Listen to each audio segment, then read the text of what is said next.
I see you looking at me. I'm ready to go with you if you want me. Cause baby, there's no one that makes me smile the way that you do. You one of a kind. Baby, if you give it to me, I'll give it to you. I know what you want, you know I got it. Baby, if you give it to me, I'll give it to you. As long as you want, you know I got it. We've been together for a few years, shed a few tears, called each other nicknames like Sugar Plum and Pooh Bear. I'm always on the road, hardly ever home. Always busy this, busy that, can't talk on the phone. I know you aggravated, walk around frustrated. Patience getting short, how longer can you tolerate it? Listen, ma, I'm just motivated. I do this for us, stuck on the grind, trying to elevate it. Hey, yo, to really be honest, you stuck with me through my whole struggle. Can't even express through words how much the kid loves you. I'ma stand as a man, never above you. I could tell that you different from most, slightly approach you. And the ill shit about it, we don't sex every day, but when we sex, we tease in a passionate way. Love the way you touch it, those little elaborate ways. Got the guard feeling released to relax for the day. It's on you, baby, ma. If you give it to me, I'll give it to you. I know what you want, you know I got it. Baby, if you give it to me, I'll give it to you. As long as you want, you know I got it. Baby, if you give it to me, I'll give it to you. I know what you want, you know I got it. Baby, if you give it to me, I'll give it to you. As long as you want. Shh, mommy, listen. I feel your love for me, baby, and how it moved through you. I've been longing for the moment to talk the truth to you. I'm never home, I always get up and go, putting you through the unnecessary rigmarole. I never meant to put 1,000 pounds of stress on your head. I love the way we sleep and how we always cuddle in bed. Baby, I stay embracing your patience, shedding your tears with me. I ask you, my mommy, please continue to bear with me. We started out broke, constantly on the road, cutting up in the streets like we would never get old. Went from Lucy's and buses and 50-cent sodas and Novas to Hondas to Lexus to Rovers. Mad years past, still got each other back. Word is born, never screw none of these industry cats, boy. We like Skull and Molder, walking shoulder to shoulder, milking this game, watching our seeds getting older. Baby, if you give it to me, I'll give it to you. I know what you want, you know I got it. Baby, if you give it to me, I'll give it to you. As long as you want, you know I got it. Baby, if you give it to me, I'll give it to you. I know what you want, you know I got it. Baby, if you give it to me, I'll give it to you. As long as you want, you know I got it. Yes, you know I'll die for you, and you know I'll ride with you. I will always try with you, and give you my love and cry with you. Let's go. I will climb a mountain high Till our love will touch the sky. So baby, come and get more close to me. This is where your love is supposed to be. I pull up to the house in the yellow Lamborghini. It's been a few months in PA, you haven't seen me. You looking good in that Gucci bikini. 38 carats, your ring looking freezy. No matter what I do in the world, you never leave me. Fall back, ma, I make your lifestyle easy. I appreciate the things you do to please me. Looking at my daughter, you never do me greasy. Baby, if you give it to me, I'll give it to you. I know what you want, you know I got it. Baby, if you give it to me, I'll give it to you. As long as you want, you know I got it. Baby, if you give it to me, I'll give it to you. I know what you want, you know I got it. Baby, if you give it to me, I'll give it to you. As long as you want, you know I got it. Flip Mode Records, J Records.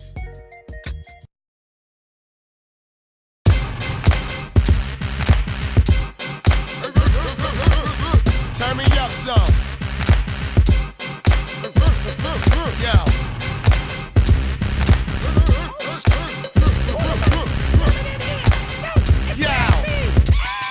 Yo. Give me some room, I'm flowing elbows. Timberland boots, Air Force, and shell toes. Who the still? If I gotta pay to get in the club, I'ma go pop the trunk and turn the street volume up to 10. I ain't on the guest list, I ain't VIP. I snuck in the exit, learning DIP. My dress code is all black when I'm making the moves, similar to the new PlayStation 2. I can't help it if the club only packing a G, and the fire marshal wanna shut it down at 3. And you ballin', dressed to kill, but I'm showing the toes with extra heels. Hey, I gotta get in. I drove here with a car loaded, charged on Belvedere. My the cell said the line is thick. So I drive the 500 through the door. If you coming this one in your truck, let's get dirty. Say let's get dirty. Let's get dirty. And you really don't give a what. Let's get dirty. Say let's get dirty. Let's get dirty. Everybody get your hands up. Let's get dirty. Say let's get dirty. Let's get dirty. You ain't come to party, shut up. Let's get dirty. Say let's get dirty. Yo, security patting my legs and waist, but if I vacate the place, it'll be.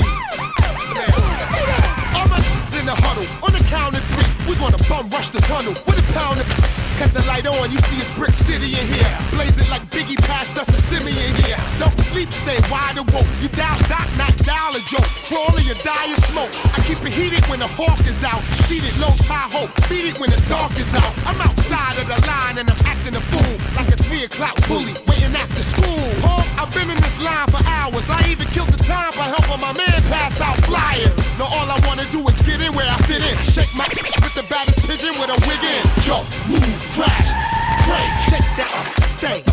Yo, Papa Bear at the table, and the porridge is poured. Since death is the label, I belong in the morgue. I'm walking half dead at the sea now, with bigger from jail than the one on Green Mile. I'll huff and puff, blow the club down. I'll snuff a duck and headed uptown. Yeah, that's right, we up in this joint now. Hey yo, we get ready to take over. Man, you grab the mic, I'ma grab the turntables. We gon' rock this joint, baby. If you got them in the club free, let's get dirty. Say let's get dirty. Let's get dirty. And you drunk up in the VIP, let's get dirty. Say let's get dirty. Let's get dirty. If you swinging from them club lights, let's get dirty. Say let's get dirty.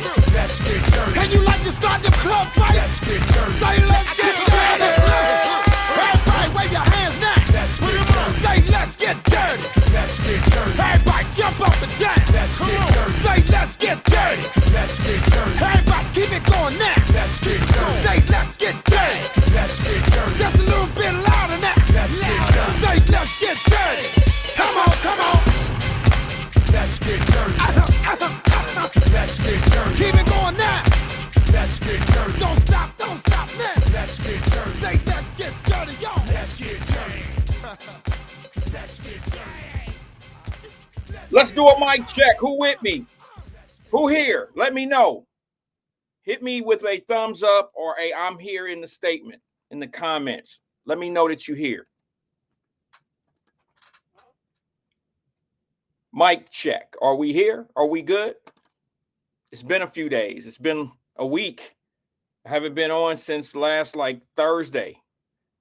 I don't even know if it was, I think it was Thursday of last week. Pretty sure it was Thursday. I don't think it was Wednesday. I think it was Thursday. All right. I see you. I see you. Thank you. Those that are here. Twin, Mr. Late. Mike sounds nice, Donna. Thank you. I appreciate it. Not going to be here long. It's Monday. Good afternoon to everyone. Good afternoon, Andrea. I appreciate everyone. A few that are here. I appreciate you. I really do. A million places that you can be right now. The internet is large. So many other platforms. There's so many other television shows. There's so much other stuff that you can actually do. Tracy, what's up, sis? What's up, TD? Touchdown, Tracy. That's my sis. I seen she put a post out there, and I think she put one. I don't know if it's in here or if in the Wyatt Live Messenger group. Tracy got a new pet. Tracy got a pet at her crib. She got a new bear.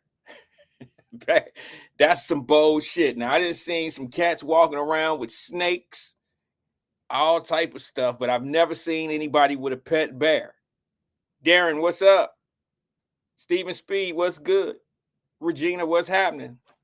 I might as well do my roll call. Alethea, what's good, sis? I might have some good news. My daughter's her move-in got pushed back. I might have some good news. Might be able to visit and do some things with nephew in the first. After all, I might be able to make that if you're still here.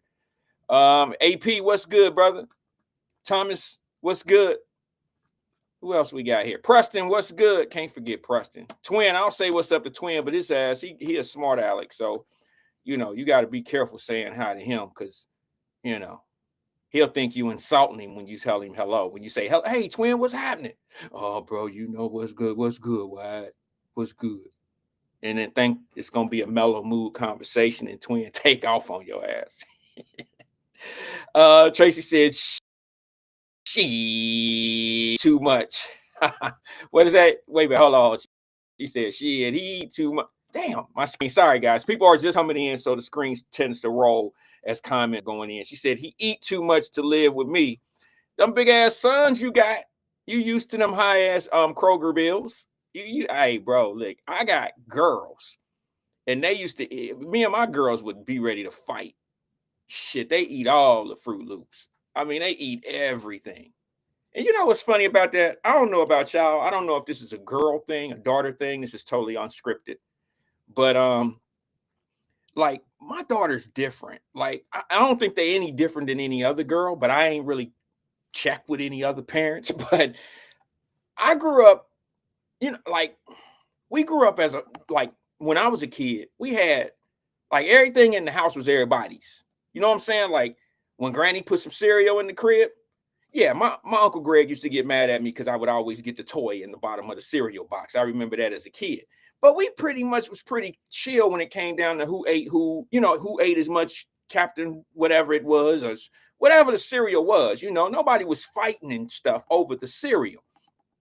And nobody was tripping because somebody ate the last bowl or something. Because we were okay. We understood that, you know, one box I might get the best of it. One box he might get the best of it, or you know what I'm saying. And I just don't live like I don't know what's going on with my children. My girls are different. Like they go and they get their own shit and they write their name on it so nobody will mess with it. And I'm like, whoa, wait a minute. This is when they come home for the summer. You know, I'm like, whoa, wait a minute. So you saying you bought them Cheetos and can't nobody eat none of your Cheetos, but you go crazy in my Cheetos. You eat all my shit up. I mean, you eat it all up. You don't ask nobody. You just be like, oh, they in here because you grew up that way. You grew up with the Cheetos in the crib or the Fritos or the Doritos, any type of those, any type of chip. You ate it just on will. Like they're in the cabinet. You don't ask nobody, hey, daddy, hey, can I have some of them Cheetos? You just get the hot fries. You just get them. You don't ask me. Because we didn't raise you to ask if it's in the pantry, you know, if it's in there, it's free for everybody. But no. Now my children, they have different rules for their shit. Like they write their name on their Cheetos. They write their name on their peanut butter. They write their name on things that only is for them. But wait a minute, you didn't grow up like that. You didn't grow up in a house where we was writing our name. This is daddy's shit. I didn't do that to y'all. Shit, if y'all ate the last Fruity Pebbles, I just go get another box. I prepared for those moments. Now, I don't think in all these years, y'all, that I've never been upset when I came downstairs in the morning and wasn't any more Captain Crunch. Or there was a little bitty ass pinch that don't even require milk. I could just put them shits in my mouth and pop them in my mouth like this. Why do I even have a bowl sitting right here? I could just go in the box, pour the box in my hand. That's what y'all left me, and I never complained one time. I might say something like, hey, let us know when the cereal about gone. But no, my baby writing her name on the pickles. She writing her name on the Cheetos. She writing her name on everything. Tripping on that. I'm like, all right, I don't know where I'm wrong in raising my children. Am I the only one? Am I the only one? I'm the bad parent here. Am I the one that need the timeout? Am I the one that need the conference or the do I need the counseling? Because I'm telling you, my babies do that to me. Now my youngest don't really do that because she don't really go out and buy anything. She's going off, you know, to Ohio State this year for med school. So she's still, y'all gotta understand, she's only 20. So she's still a baby. I know 20 sound like a tall number to some people, but nah, the maturity, I don't know about this med school thing. I can't say that too loud. She might hear me. I don't know about this med school thing for my baby. Like I can't tell y'all her secrets, you know what I'm saying, that keep her my baby. But ladies, let me give y'all a hint. Fellas know what I'm talking about too, but since it's a girl, I'll reference this to the ladies. Let me just say this to you. She still kind of do this and shit when she getting her hair done. Y'all know what I'm talking about? You know, when oh, she'll kill me if she heard me say that. it would be over for me if she heard me tell that secret out. I'm glad she don't watch this show. I'm glad she don't watch this show. Young folks don't watch this show, so there is no threat of her ever hearing this unless one of my family members who watch the show go back and do some sneaky shit to be hating on my family. You know, some people love chaos in your home and shit. You know, they hate that you're happy. You know, even family don't like what you doing when you happy and shit. Yeah, she tender-headed, Deanna. She tender-headed. Let me read a couple of them comments that came through when I was talking about if y'all babies write their name on their groceries or whatever. My daughter, my oldest, Randy, she's home. She spent $90 at the grocery store the other day. $90. The only thing I asked her to bring, before she went to the store, she asked me, Dad, you want me to bring anything? I'm going to the store. I'm going to Publix. I said, well, babe, bring some dinner rolls. I want some dinner rolls for dinner later on tonight. And dinner rolls, $4, $5 at the max. And if it's like the holiday, you get 2 packs for $5. That's when they go on sale like that, right? She didn't have no problem getting them. No problem whatsoever. Oh, Daddy, I got them. No problem. My kids love me. They'll buy whatever. It's cool. But when she get to the store, she texts me and says, hey, Publix don't have them on sale. They're not on sale. Do you want me to get 1 pack or 2 packs? I said, well, just buy one. You know, we only need, it's like 12 in the pack. It's only us 4. We cool. We Gucci. That's enough for us. She said, okay, no problem. She didn't ask me nothing. It wasn't nothing about no money or nothing. But when she drives up home, when she drives to the house, she comes in with 3 little raggedy and a half. She comes in and she says, oh my God. I said, what happened? She said, oh my God. I'm thinking some shit didn't happen. She says, I got these 3 bags, 4 bags, and it was $90. Now keep in mind, everything in the bag is hers except for the dinner rolls. So I'm like, what are you tripping about? $90? I do that shit every day at Publix. You know, I mean, if I go to the grocery store, it's hard for me to walk out paying less than $100. I mean, you know, I still had this German, this European way of doing things. I don't go to the grocery store and buy for like 2 weeks at a time. I don't do that. I buy for a few days because in Europe, you grocery shop every day. Okay. And I still had this little mentality because I like fresher fruits. I like things to be fresh. So I don't like them sitting in the refrigerator. Plus, when you got when you have bio students, they tell you how dirty, and I don't want to spoil everybody. I don't want to mess y'all up, but I live with like bio majors, scientists, doctor thinking people. They're the worst in the world to be roommates with. They're my roommates. They're not my children anymore. They don't pay shit, but they my roommates. So they telling me how nasty refrigerators are and how much bacteria they have. Yeah, I live like that now. I got to hear stuff like that. I don't like that. They ruining my life because I hear too much fungus bacteria here. And oh, Daddy, you sure you want to put the leftovers in the refrigerator? It's gonna collect so much bacteria and blah blah blah blah blah. I don't want to hear all that shit. Let me stop the show for 1 second. I was waiting for a couple people to get in. I have not seen Fame yet, but let me say this to Jenny: happy birthday, happy birthday, boo. She's my Facebook Wyatt Live show boo. Jenny is always here. She don't agree with everything I say, and I love her for that. But when she know I'm on point, that's when she just fall back and just let me talk. Now, you know you get roasted on your birthday when you come here. Fame got it too. If he show up, he might know better not to come. Jenny, old crazy ass, showed up anyway, so I'm gonna go in on you. Jenny been here since pretty much, I wouldn't say day 1. She like a day 3. She ain't a day 1.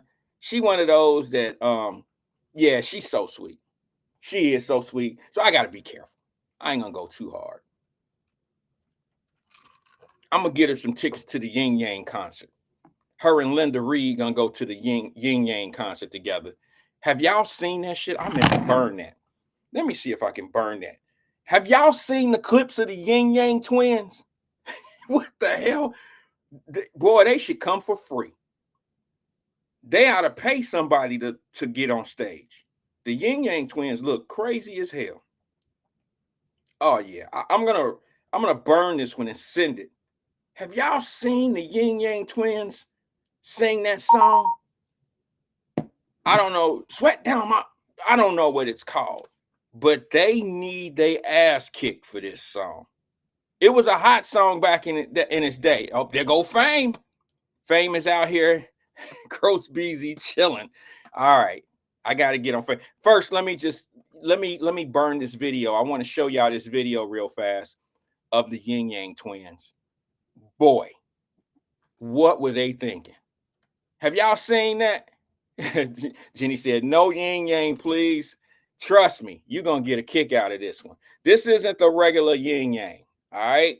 This is the 2025 version of the yin yang clip. This is the 2025 version of these brothers. Just looking at this video, let me pull it up real fast because I just burned it. I'm going to send it over and I'm going to y'all to see this. This video here is very short, y'all. But this is who Linda Reed went. This is who I messed with Linda Reed that couple years ago when I found out. She told me that she couldn't share my show on Facebook because I cursed. Hold on. I say too many bad words. And then I caught her ass in Louisville on camera at a Yin Yang concert, sitting in the front row with a raggedy ass lawn chair out in the grass. And when Yin Yang starts singing the song that I'm gonna show you this clip of, she got up out of that raggedy ass lawn chair and was doing that dance that they was talking about doing in the song. And it just blew me away that Linda Reed was supposed to be church lady. And then she come back, get caught being at the Yin Yang concert, and then she got up during the song and was whistling while she twerked type shit. And I'm like, so I lost all respect for the church lady and how she portrayed me as being a little bit too, I was a little bit too explicit with my wording, so she couldn't share it to her church people. But her church people seen her whistle while she twerked at a Yin Yang concert.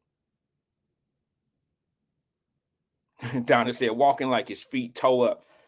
Them dogs are barking.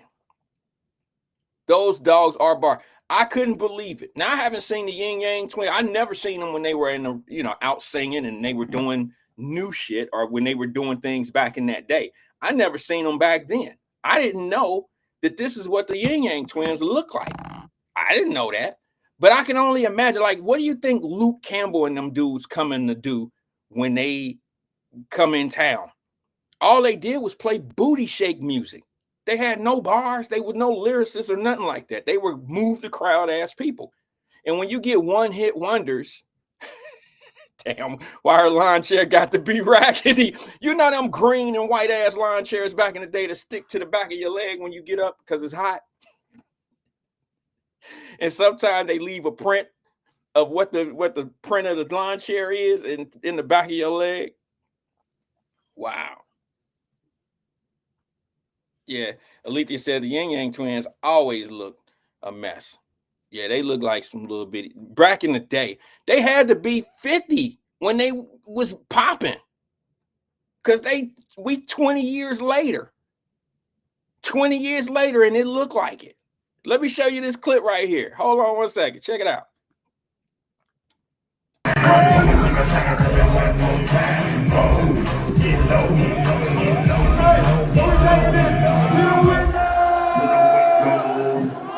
Beat to the wall. I call. Motherfucker. God damn. Motherfucker. Get low.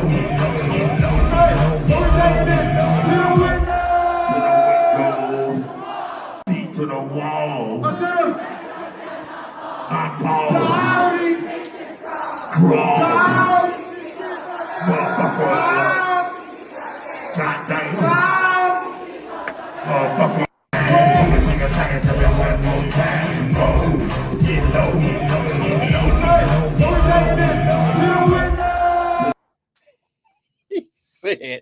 he said, good Lord. That's why Linda Reed liked him. Good Lord. To the sweat down my bro. You like 72 years old singing songs. See, this is how rap music gonna get played out. Because y'all do know Cardi B, Sexy Red, they all gonna be 50 something someday, 60 years old trying to work because they ain't gonna have no money. I don't mean to be nasty or disrespectful. Their lifestyles is too extravagant, and they're gonna be out there doing shit like how Diana Ross and them did for years, and Roberta Flack and all them been out there on tour. You know, I know she's passed on. I know, but I'm just saying, you know, you're not gonna be able to go to see a residency of Cardi B in Vegas 20 years from now.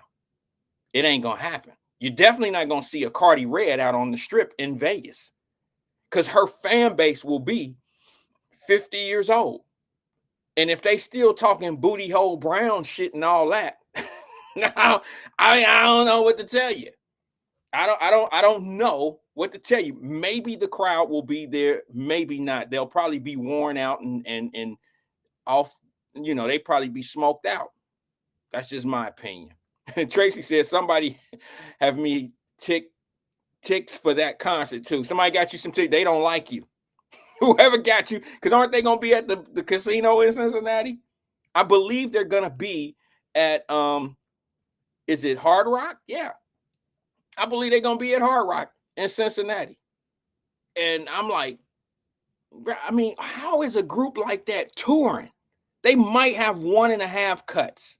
They may have one song that you just heard and another song that probably can fade into that song that the crowd would probably go crazy over. Maybe I couldn't imagine them two busted up dudes.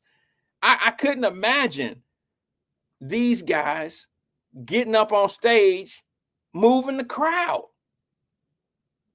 Like, bro, did you know you had a show today? Tell me, dude, don't look like they just pulled him up on the stage and say, hey, man, you know the lyrics? Get your ass up here and just sing some.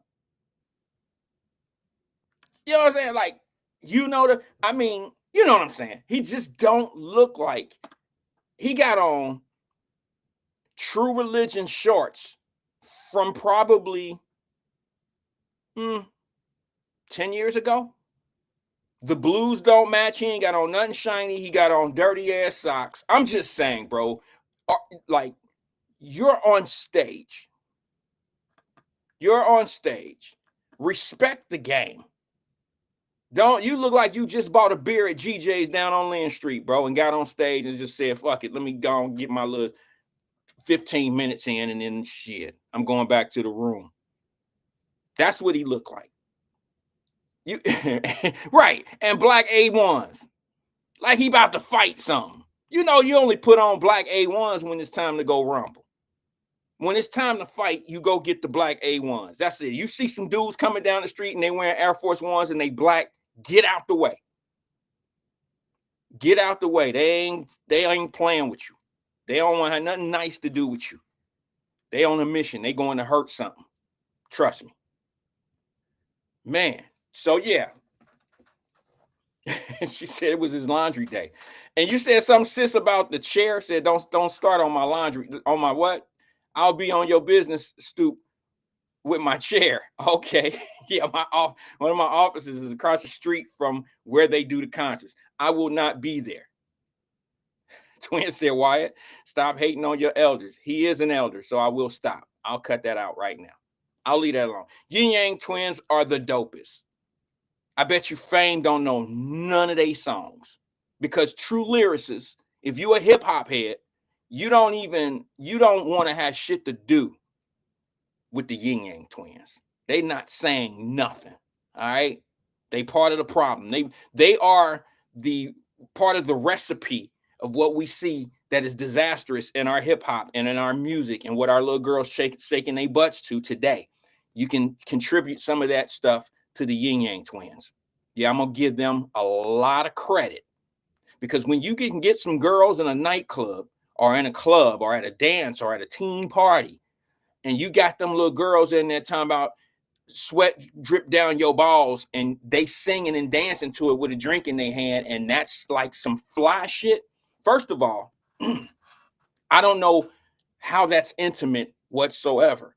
You know, like in our day, we'd listen to a Luther Vandross song, maybe even a dirty ass Bobby Brown song. You know what I'm saying? You know what I'm saying? Some kiss and grind type music, but it was still intimate between two people. I remember going to Golden Skates. How many of y'all remember going to Golden Skates? And when it was time to do the slow jam, I didn't really get out on the floor that often because I was a DJ. I DJ like, I DJ'd a few times at Golden Skate. All right. I was a guest DJ. It wasn't nothing I really wanted to do because I was DJing all the other parties. Sometimes I want to be at the party. So Golden Skate was kind of like my younger times. I wasn't really a strong DJ at that time. So I would go to Golden Skates and my partners, we all hung out. And when the slow songs came on, that was the time that you would, pull you one. Yeah, my phone working. Did somebody try to call? Yeah, the phone working. You pull you one and you sit down and you get her up on the wall. We had that discussion the other day. And it was intimate. We would listen to the songs and get into it, and that was it. We wasn't, I don't know. I don't know what's going on. Hey, can somebody do me a favor? I've been looking for the name, and I know there's a few people that probably know the name I'm looking for. What was the congresswoman's name back in the 90s who was fighting rap music and trying to stop NWA and Too Short and them guys? What was that lady's name who they have recordings on her? I didn't have time to look it up today, but I'm sure since I'm here now, somebody can help me get her name. I want to pull that video up, and I want to hear exactly what she said again. The one that complained about the music, calling our women bitches and hoes and sluts and talking about drug dealing and all of that. And she wanted it banned, and Supreme Court came back and let us be free. They let us be free. Dolores Tucker. Thank you, John. John Ludd. Let me write that down.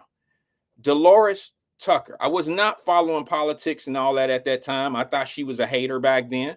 I was young in the brain. I wasn't ready for it. Plus, I had probably just bought some records that day, and it was a bunch of shit that she didn't like. Was she a congressperson? Congresswoman? I don't know if she was in Congress or what. See what I'm saying? So I don't know, but she was on point. I do somewhat remember what Miss Tucker was saying about the music. And NWA was probably it was really Jerry Heller. He was the biggest opponent to this lady, and it went to court, and Supreme Court voted it down that they couldn't be censored. We live in the land of the free. We live in a land where you can be as free to be a whole lot of something, or you can be free to be a whole lot of nothing. And sometimes the rights that we fight for, we call them rights. I guess they are rights. But my problem with certain rights, if you want to call them that, and I know that I'm going to get a lot of pushback and some hate for this shit, but not all rights are good for you. You feel what I'm saying to you? Not all rights are deserving. Not all rights should be put, because rights can be abused. And the simple fact that you have a right to say whatever you want to say doesn't mean that person has the right to just mess up everything. You know what I'm saying? Like put lyrics out or give false statements or promote nonsense. And that's where we are. That's where we are today. I promise you, if I would have seen this internet thing coming 30 years ago, maybe even 40 years ago.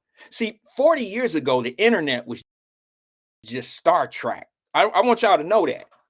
Do y'all really? I was a Star Trek fan growing up. I come home from school, do my homework, watch Superman and Star Trek. Okay.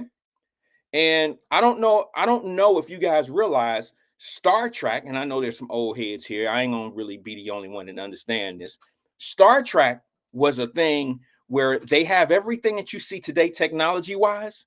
That was Star Trek, from texting The only thing they don't do right now, which I think they might end up doing one day, and I'm gonna be scared as hell if they do this, is that transport shit where they beam you up somewhere. That's the only thing that would really disturb me. I'd be scared of that beam me up or beam me somewhere. Like I fade out and then show up somewhere else. I would be scared of that. Maybe I'd fade out and never come back. I don't know. But all the technology, FaceTime, texting, the internet, all that shit was on Star Trek. Don't y'all remember that? It wasn't just walkie-talkies. They were FaceTiming. They were looking at each other on monitors. That was FaceTiming. A lot of the stuff they used to have was what we look at today, and we think nothing of it. Matter of fact, my children have grown up in this Star Trek era, if you want to call it that. And it's weird to see it. But if I would have known that stuff was going to come true one day, FaceTiming and the things that we see today, I probably would have predicted the outcome, where we're headed right now. You know, there's so much going on right now that some people could really say, well, it's always been that way. We just now can see it. I kind of agree, but then I disagree as well. Yeah, we always fought. Matter of fact, I was in some of them fights. I was around some of them fights. Yeah, I seen some guys instigating some stuff. I seen a bunch of different stuff, but I've never seen it the way I see it today. And when you hear old heads making up excuses about, well, it's always been this way, now you can just see it. You know, two things can be true. Okay. The only truth of it's always been this way, now you can just see it. That's not all the way true. To say you can see it, that's true. But the things that we see these kids doing to one another today is not the same thing we used to do back in our day. Stop that. Stop the cap. Ain't that what they say now? Stop the cap. So you telling me back in our day, I don't know where you grew up, but I'm saying where I grew up, where we probably have more crime, more physical altercations than almost any area in the city of Cincinnati up there. You trying to tell me we walked out of our house and our parents was worried if we were going to make it home that day? Is Mama Birch on here?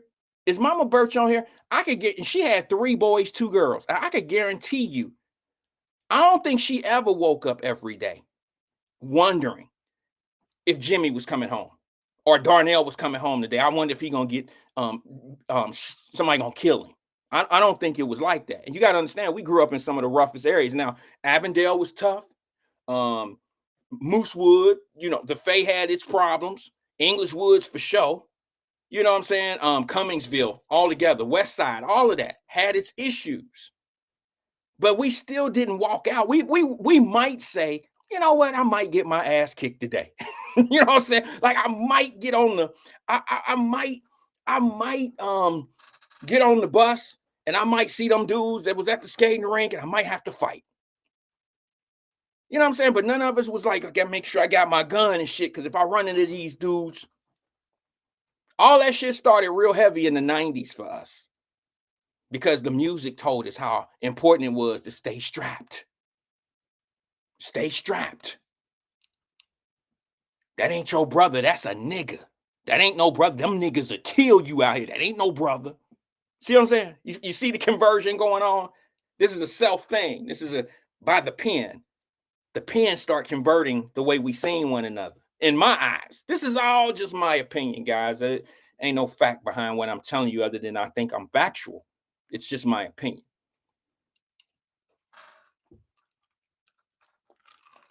I watched it evolve. And you know,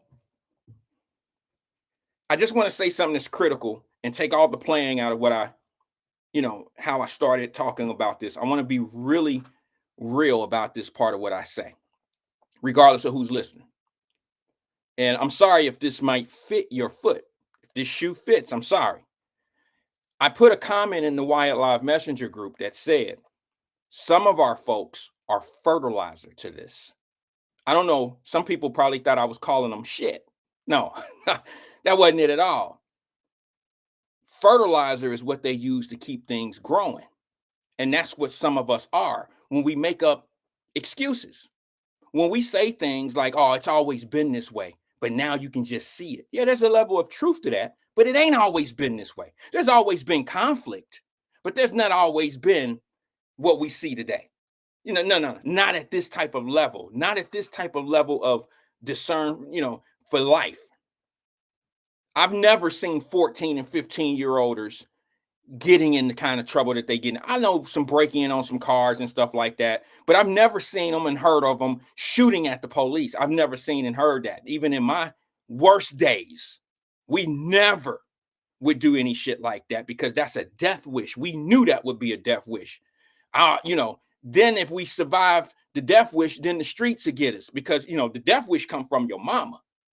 See, if I was out there and wilding like this, I wouldn't even have to worry about the police doing shit to me. It would be my mother that would do something to me, or my granny would do something to me, or my uncle would do something to me. But when I hear these people fertilize her. They try to make it, they downplay the severity of this issue as if this is just normal. Do you know how ridiculous it sounds to say that what you see today, hear today, feel today is a normal thing? That means you have normalized dysfunction.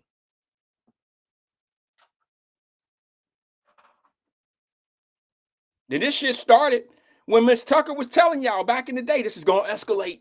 I remember what she used to say. This is going to escalate. You calling them bitches and hoes now. You don't call your mama bitches and hoes. They do now. They do now. I know. They didn't tune in to see this one. I know y'all didn't tune in to see this one. Going back to your world of it ain't that bad and this and this and that. Let me explain something to you. I go hard on my city because my city is I represent. But like I said in the Wyatt Live Messenger group today, look, man, I say what I say about Cincinnati and the problems that it has with the youth or whatever, but it's not just Cincinnati. It's cities that's constructed just like Cincinnati. Same type of little leaderships and certain little pieces of people out there that want you to believe, oh, it ain't that bad. It's always been that way. That's the same speech that they given the pastors and everybody else in all these other cities. They all saying the same shit just to relax your mind. Let your mind be free. It's going to be all right. This shit been going on for years. We've had the curfew and the curfew ain't going to work. That's just like saying jail ain't going to work. So why don't we just stop doing jail? Why don't we just stop doing discipline all along? Because discipline obviously don't work because people continuously go to jail. That's what I say to whoopings, right? Remember I made the point? I was like, man, whoopings don't work. Why are you beating your kids? That shit don't work. I grew up, I got a ton of ass beatings. I got my ass beat 2-3 times in a day sometimes. And that wasn't like being abused by an abusive mother. It was because the whooping didn't work. I still did things to get a whooping. So let's just do away with whoopings because they don't work, right? That's how I felt about it. If whoopings worked, you would only get one ass whooping. If jail worked, you'd only go to jail one time. So now let's just say, well, the curfew ain't going to work. Curfew ain't going to work because them parents ain't going to pay the price. Let me just sum it up to you like this. I've been wanting to say this for a few days. You're right. A 2025 parent with a 15-year-old ain't going to pay attention to shit. Okay? That kid is doing what he or she wants to do right now because they got a 2025 mama, 2025 daddy.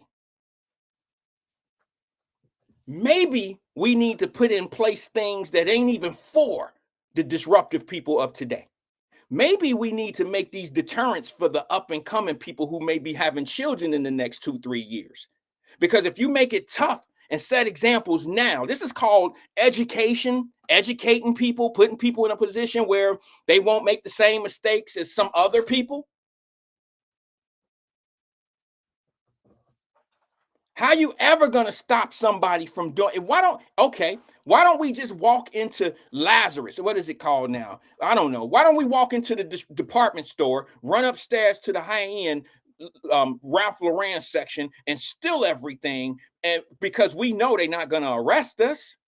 If they don't arrest us, we can grab what we want, walk out and do this, give the middle finger to the clerk and to the security guard. because we know they ain't gonna really do nothing, right? So what's the point in having law and enforcement and rules and regulations if our defeated mentality is we got things in place, but people still gonna do what they want to do? Well, don't you think we need to turn up the deterrent?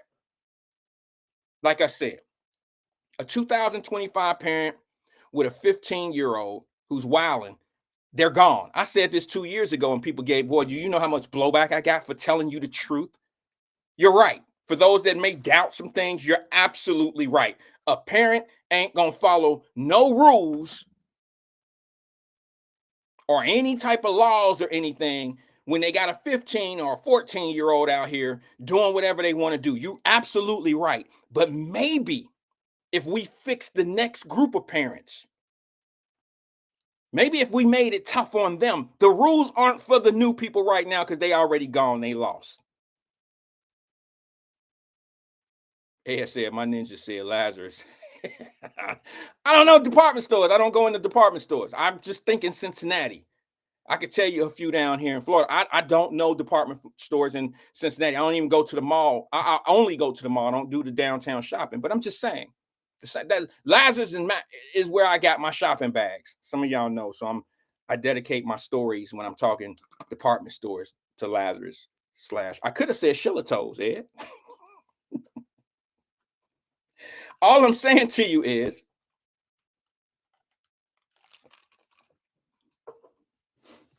if you grew up in a family and you watched your uncles go to jail, you watched your cousins go to jail, jail probably should be something that you don't want to do. You know what I'm saying? But if your uncle and your cousins and them coming home and they treat it like a superstar hero and all this old shit when they clock back into society, now jail don't look that bad. Plus, they got all these hero-ass stories for being in the jail, right? They got all these superhero-ass stories, and like they was just up there running PlayStation tournaments and shit, and they're like having fun. There was even a time where people would say, "Yeah, I got to go do 2 years. I'm going on vacation." They would say that. What do you think these kids were raised up on? That type of behavior, those type of conversations. The deterrents were never really deterrents. They've turned them into cool things. They turned it into the price to pay to be on top. I know they don't really want to hear this shit. And then you got the fertilizers, the people that keep this shit going, and they say things like this. And I know this is going to bug a lot of people, but it's the truth. Get mad at me if you want to. The truth is, they say shit like this. First, it's always been this way. Now the internet showing blah, blah, blah, blah, blah, bullshit, okay? They say this.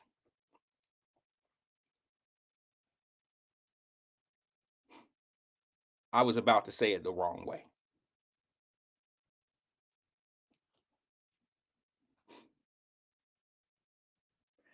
They say things like,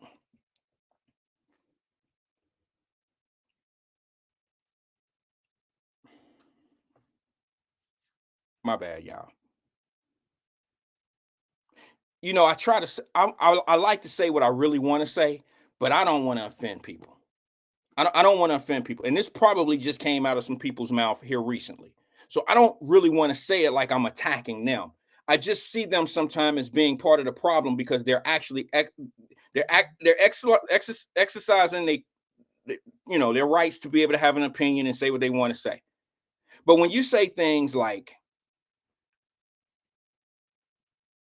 the curfew is not going to work, when you say things like parents, like you setting the stage for a parent to get it, like we're doing something wrong to a parent by making them take care of their child. And when you use force or not, when you use the law, like you're doing something wrong to a parent who should be parenting their child.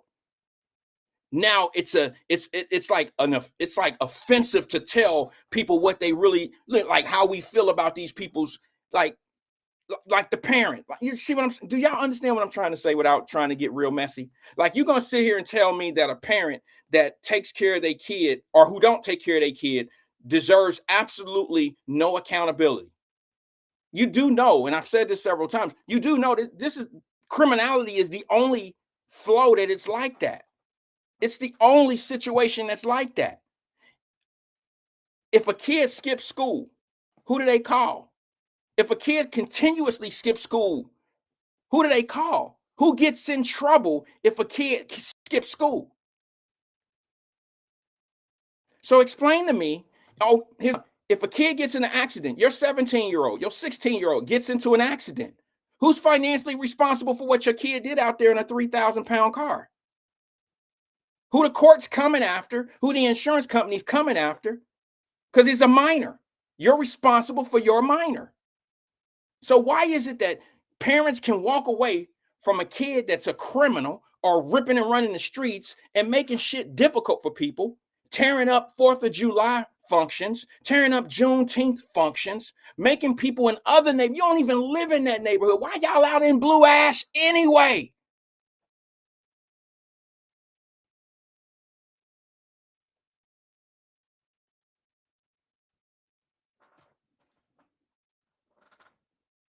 And you got some people that wait for this type of shit to happen. As soon as one of them little boys get drugged down the street, they the main ones that want to come out here and continue to be fertilizer for that shit. They continuously look, this shit happens so much that I can call it a regular thing. And we already know who the we already know who coming to the rescue for these same kids. It ain't the parents.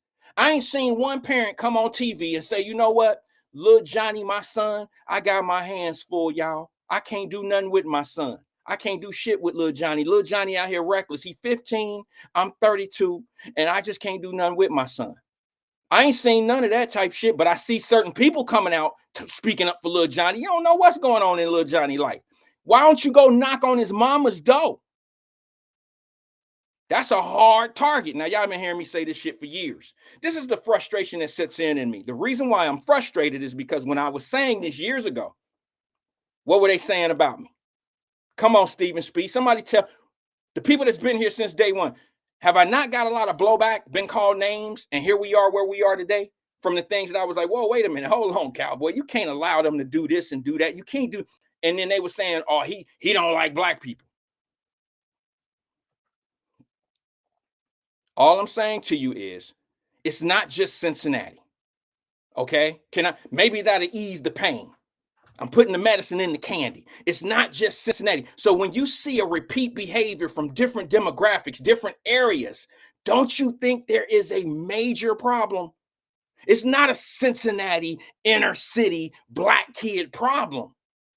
This is a common problem in cities that's designed just like Cincinnati, just like Baltimore, just like Cleveland, just like Chicago, just like Indianapolis. It's a common problem. So explain to me how you can sit back and say, we can't do nothing about this. Or here's the favorite one. Well, what's your solution, Wyatt? How many times, how long, Stephen Speed, how long have I been saying what the solution to the problem is? Now they coming around. What was I saying a few years ago? Wait a minute, no politician, no police chief. I went holding parents accountable and they won't even talk about it. Now what they doing, because they at the last resort. The last resort. It's not really the last resort, but in their mind, it's the last resort. You know why? Because they're afraid of community leaders. The police chief, your mayors, all of them across the country, they all afraid of certain people being called like they singling us out. They act like only black kids get in trouble. Well, from what I'm seeing right now, you and I both know it's not only black kids that's getting in trouble. But let's be honest. I would rather little Johnny, little pretty boy ass Ricky from the neighborhood. I'd rather him being a pony keg or at Walgreens or at Target, stealing a pair of pants or stealing some candy bar or something. I don't condone crime. I'm saying I would rather him be out there or her out there stealing something versus being out here in the streets in gun violence, in gunplay. If I had to sit back and make an argument about any of it, I would rather it be that.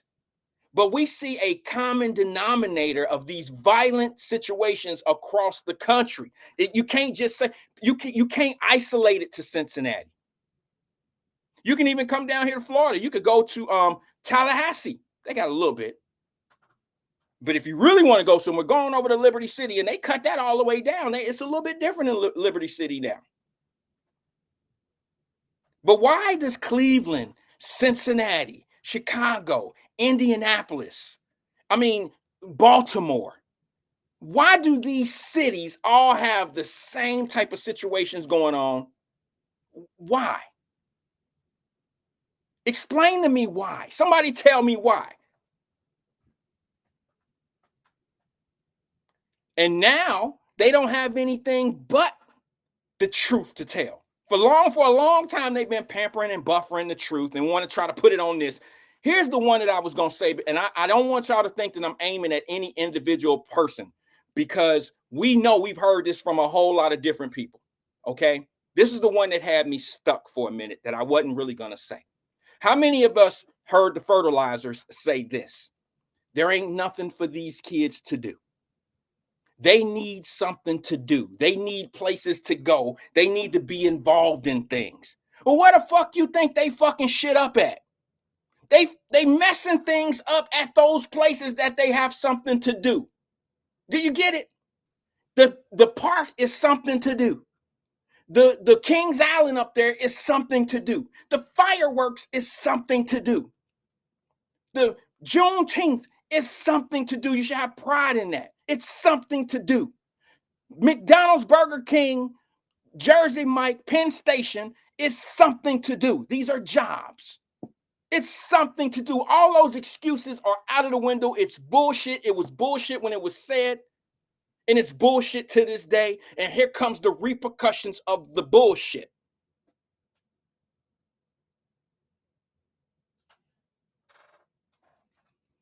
Ain't nobody hollering about these 14, 15 shooting at the police. I ain't heard nobody say shit about that. But let a police shoot at one of them. Oh, Lord, they need training. They need fucking training wheels on their training. They so trained out, they so bad.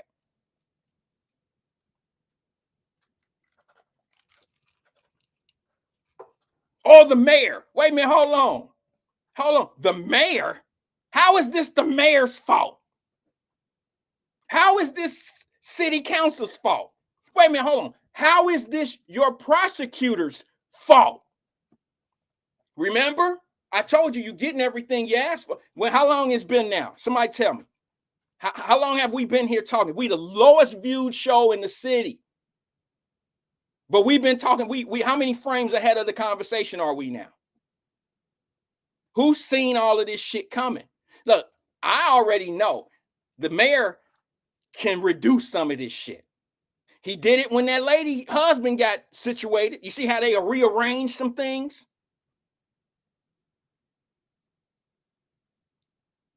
Special task force and shit now. I'm not mad. I just said it a few years ago. I know y'all hate when I say I said it, but a few years ago when I was like, okay, good. You got everything you've been looking for. You got everybody in place. You got everybody you want. You got your council there that got the numbers that you want. You know them. They all cool. It's cool in the gang. It's Gucci. Everybody cool. You got the mayor. You got this. You got your seats. You got everything you want.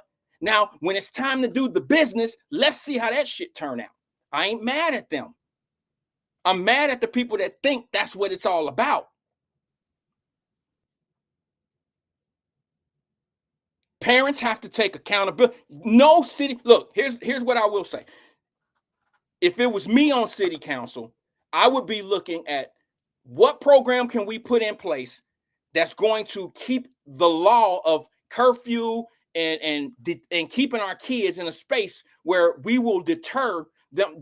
There will be a deterrent from them acting the way they're acting right now. How do we even take the kids that don't want to go through this process again? Because there's a bunch of kids that ain't got no guns. They're in the way.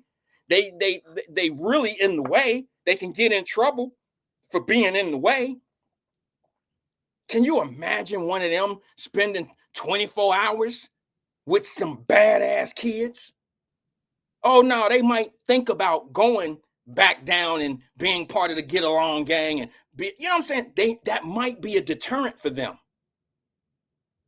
Was for me. Shit. When real jail kicked in for people, I cut loose with a lot of people I knew when I was growing up because they was going to real jail. Back then, it was like go to 2020 and your mama come pick you up.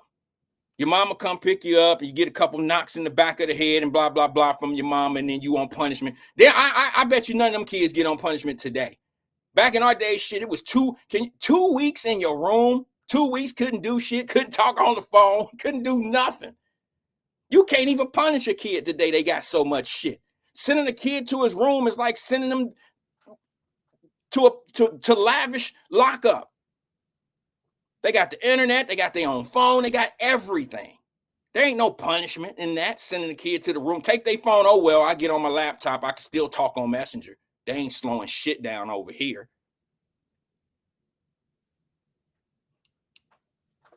And when you don't punish monsters, guess what happened? I know that's the thing. He said they monsters. When you don't punish monsters, monsters create other monsters. They fertilize her. And then when you got people out here who, oh, it's just the kids. It's just the kids. And then when you really put your foot down on the ones that are the worst, because look, let's just be honest. We all know all the kids aren't bad. I've been preaching that over here since day one. But it don't take all kids to be bad. It only take one to do a murder and it make the whole circle look bad. And it puts a stain on the whole situation. They shooting fireworks at the damn red, white, and blue ash. Creates a bunch of chaos. And you know what I'm hearing people say?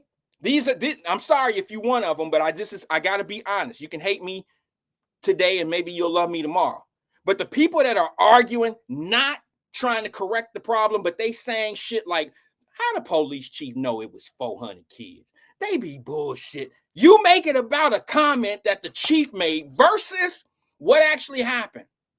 Now this is the shit they do to my points. They reduce they reduce my points down to making it about something so minute, so small, and make it about that conversation, make it to go into that type of conversation versus the cure to the problem.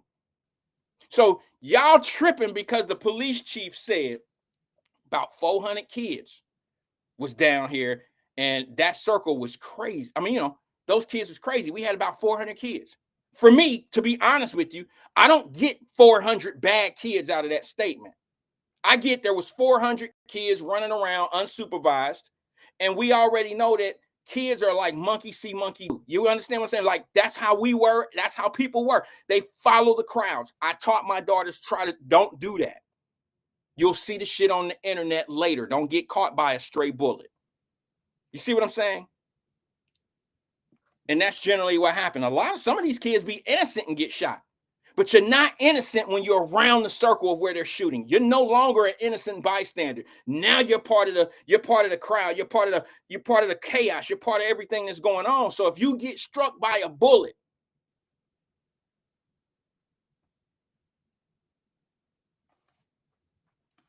and then we come up and say, damn, that's sad.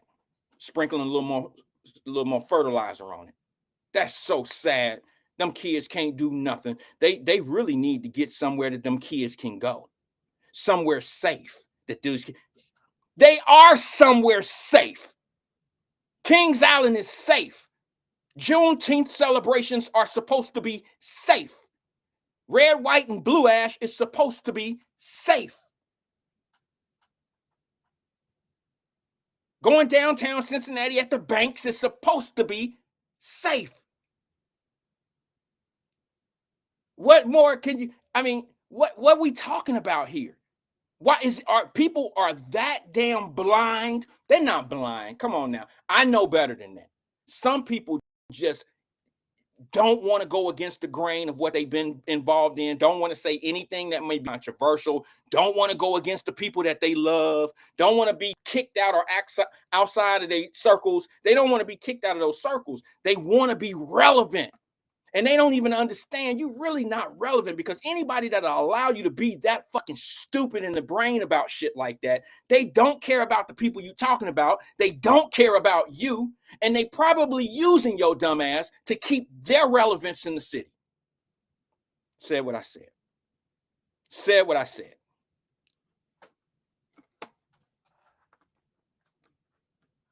Let me show you what I pulled up on Hood News, and then I'm going straight to the phones, okay? I'm going to show you this is a quick little clip,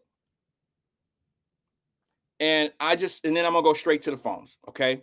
This is a clip that I seen. This young brother, he's hit me up a couple times, and I'm not really into these type of things. Like, I don't know how to, I'm not a funny dude.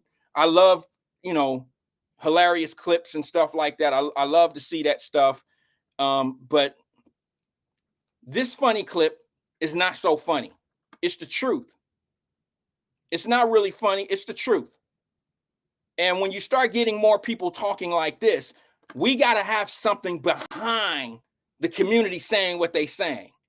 All right. When people, grown-ups, are stepping off and not wanting to celebrate or not go to the things that the city. Cincinnati is an amazing city. It's a beautiful city. If you don't think so, go somewhere else and you'll see that it's a really nice city. It may not be as entertaining as other cities, but it's not a bad city, trust me. But when you have adults and older adults, younger adults that don't want to go to the city because they're afraid of the crime and afraid of what's going on, you're doing a disservice to that city.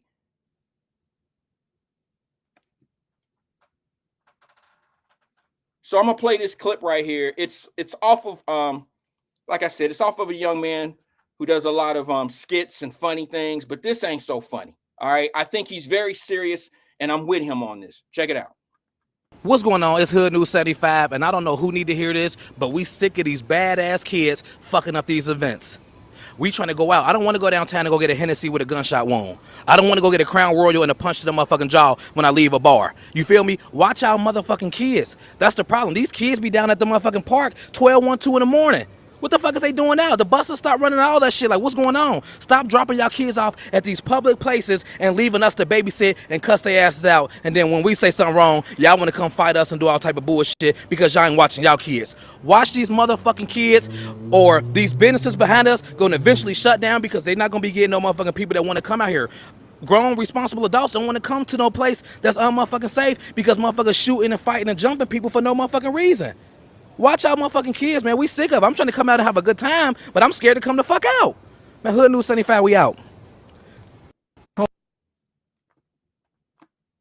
Shout out to that young brother. He's telling the truth. What is he, 35?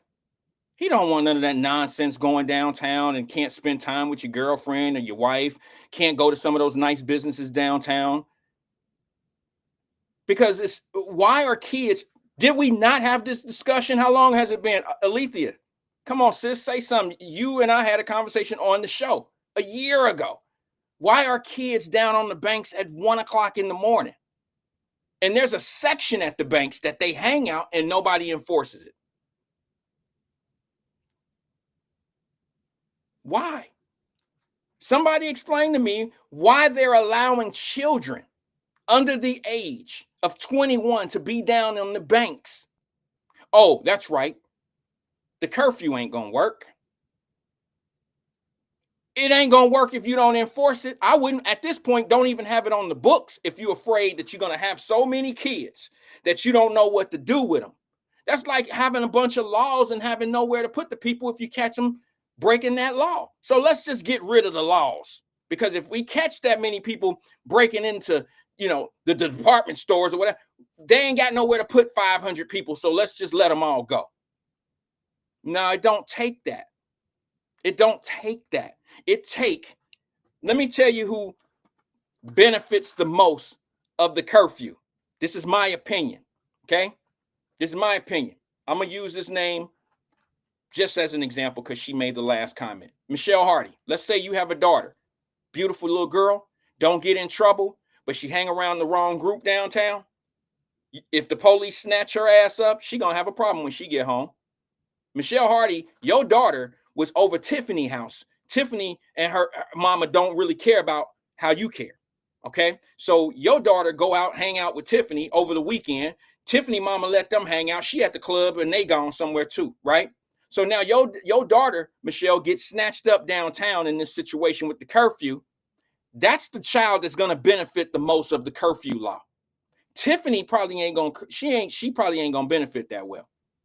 Because her mama probably over there doing some other shit anyway. She at the Yin Yang concert. She doing some different shit anyway. But Michelle's daughter is the one who gonna get it. She is gonna get it something harsh. Michelle is gonna be on her, right? So chances are, guess what? Michelle's daughter is never probably go back downtown. She'll probably never break curfew again. She'll probably straighten up from that. The best kids are the ones that learn the most from the deterrents. So if you minimize the good kids out of the equation, now you're just dealing with the solid bad kid. You're just dealing with the solid kid that's just bad. You leave all the bad ones right there in one particular spot. They're not that hard to deal with because you're not going to have that many. You're not going to have as many as you. If you get 300 kids downtown, you trying to tell me there's 300 badass kids downtown? No. I was downtown hanging. And I wasn't going to do none of the shit them people that I knew was going to do. I wouldn't do none of it. But if the police would have grabbed me up or some shit like that, my mama would have never let me hang around some of the friends that I had. The good kids will benefit from the deterrence. The bad kids already gone. I've been trying to tell y'all that for years. 2025, 15-year-old who out here shooting guns and all that, they gone. They're done. I know that ain't favorable to say because that's bad structural at home in the first place. That kid's morale and where he going and what he doing in life is way different than no, he gone. He's not gonna follow rules. You got to start from the mamas, the newborns, the 2025 new mamas. The deterrents start now. That's where they start. The deterrents start 2025 for the babies in their carriage in the cradle right now. What do we do? Somebody always want to know what's the solution to the problem, Wyatt? There it is. I always say it's parenting.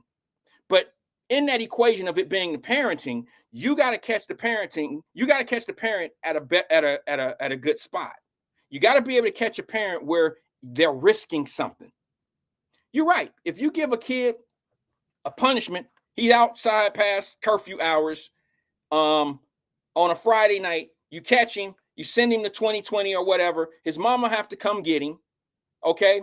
And there's fines and penalties involved in this. She got a $200 fine. Chances are she ain't going to pay it, all right? Chances are she going to find herself in a collection situation. Chances are there's probably other collections already pending. Chances are there's already some other type of stuff going on where this mother is already probably struggling, having some financial problems or whatever. And that's the way some people look at this as being, this is not a fix.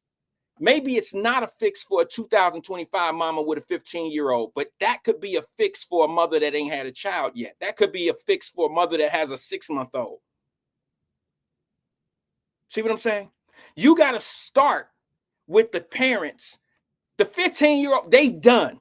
You got to start now with the parents that are raising kids from daycare on up at this point. Aaron Gillum says the bottom line is we failed these kids. I ain't failed my kids. You failed your kids, Aaron? Now let's speak for the now we ain't failed nothing. See what I'm saying? No. A lot of us, 90% of us, got our shit together. We might not have everything that we want them to have. We may not have everything that they need, but they got what they need to get by. They got what they need to be able to be productive citizens. The majority of us have it. We got our shit together. But here's what happens. Here's the problem. The problem is It only take one badass kid to mess up 10 other people's lives. That's what happens. It's obvious. Look at the situation in downtown Indianapolis. Look at Indianapolis right now. Let me play this clip. We got our shit together. It's time for the new parent. We got to implement new rules and regulations on them. Where's the deterrent on them having badass 15-year-olders in 2034?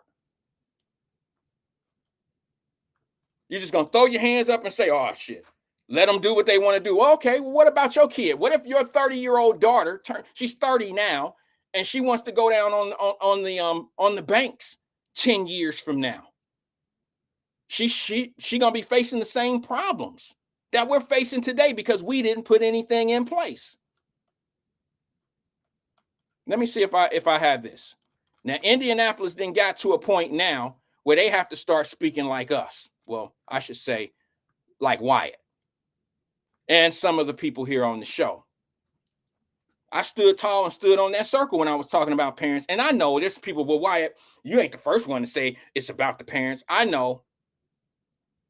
I'm not the first to say anything about the parents, but I'm also not a fertilizer to this problem either.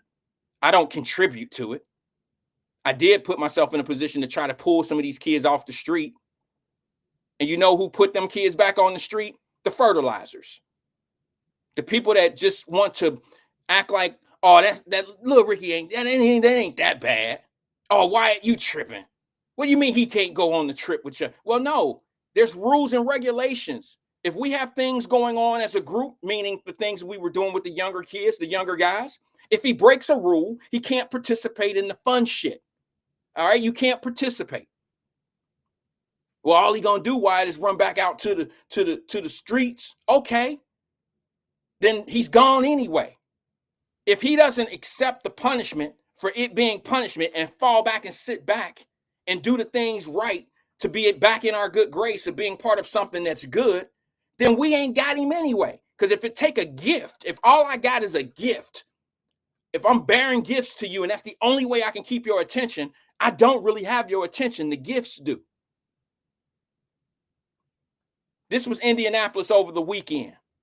For all my Cincinnati family who I truly love, this is not a Cincinnati problem. This is a cultural problem. Check it out. Good morning, everyone. 7 o'clock, 6 o'clock on your Saturday morning. We start with tragic breaking news out of downtown Indy. IMPD telling us that 7 people were shot and 2 have died in a shooting just a few hours ago.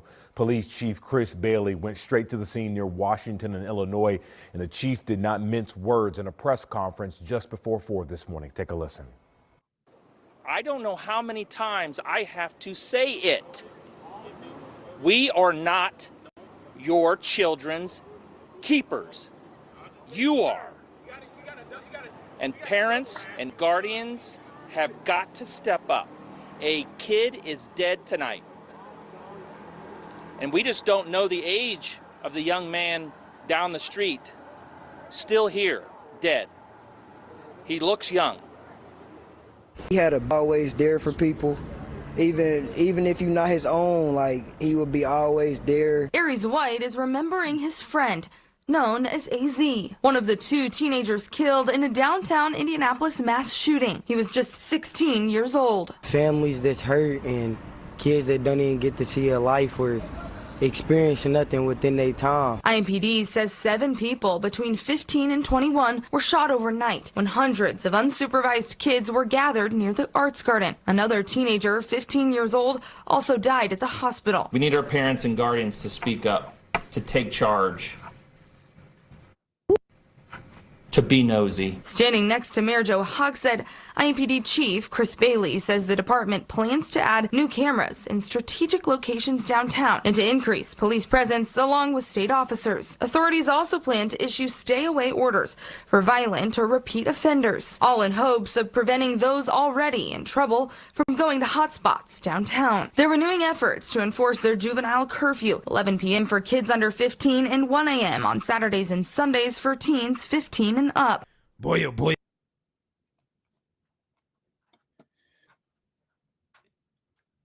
two things on this clip here. Two things. Remember a couple years ago, we were having a conversation and I told you that I don't go to Indianapolis anymore? Does anybody remember that conversation that we had right here on Wyatt Live? I said, I don't go there anymore. My wife and I were staying at the Conrad right across the street from the mall. Okay. The mall, downtown Indianapolis, pretty nice mall. And I said, I can't go there anymore because there were too many children outside downtown running around, ripping and running, and it just didn't feel right. Well, where this incident was, that's exactly where the incident went down this weekend. It's right there by that mall, right there by the Conrad, right there by the steakhouse.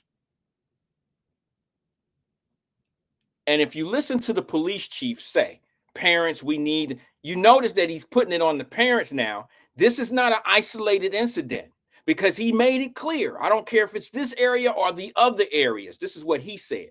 We need our parents to be a little bit more on the job. Okay. Now, part two of that clip.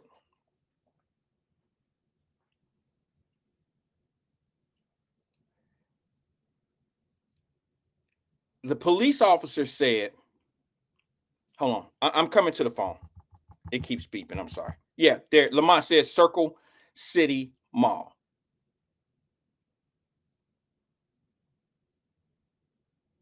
Right.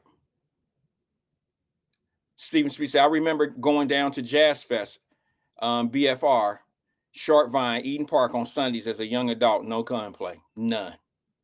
Now, you might see a fight.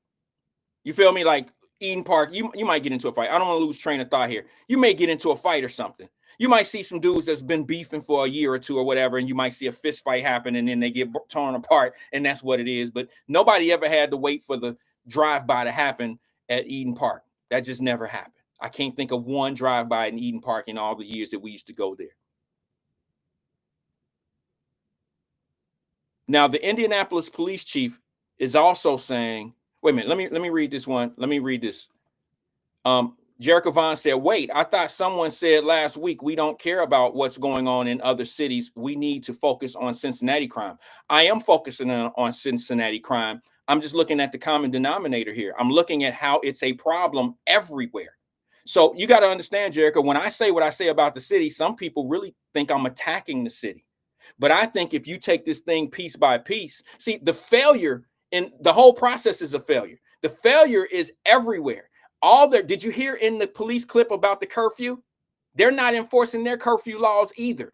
Is anybody ever going to ask why these laws that they put on the books are not being enforced? There has to be somebody, some entity, something in place that's deterring the police from doing their job. There has to be something in place. Somebody's in these people's head to make them not want to do their job, not enforce the laws. That's a dereliction of duty. You walking downtown Cincinnati and you see a youth at 1 o'clock in the morning and you a police officer and you don't snag that kid. That's just as bad as this. Let me explain something to you. Y'all was mad at me from that little boy that got shot at Withrow. I understand it was graduation night, but that police officer was dead ass wrong. Now here's why I didn't go hard on that situation, because I wasn't quite sure if the kid that died was 18 or if he was 17. I wasn't really quite clear at that time, but a police officer pulled up on a graduation party in the back of where we used to chill during lunch at Withrow. It was 3 o'clock in the morning and you didn't disperse it. You know why? Because you're worried about people saying you're a hard ass. You're worried about the city talking about the police, this, da, da, da, da, da, da, da. If you would have did your job, sir, that young man probably would be alive. Or, I'll give you the benefit of the doubt, maybe it would have happened somewhere else. I don't know. But the truth of the matter is, if that cop would have done his job by dispersing those kids at 3 o'clock in the morning, 2:30 in the morning at Withrow High School, there may not have been a drive-by at that time if everybody was going home. But I was being soft on the situation because it was a graduation night and a senior kid just graduated from my school, from Withrow. And I'm like, okay, I get it. It still should have never happened. But I was a little hard on that cop at that time. He want to just take the kid's word of, well, Mr. Such and Such said we can be out here. Well, tell Mr. Such and Such to open up the gym.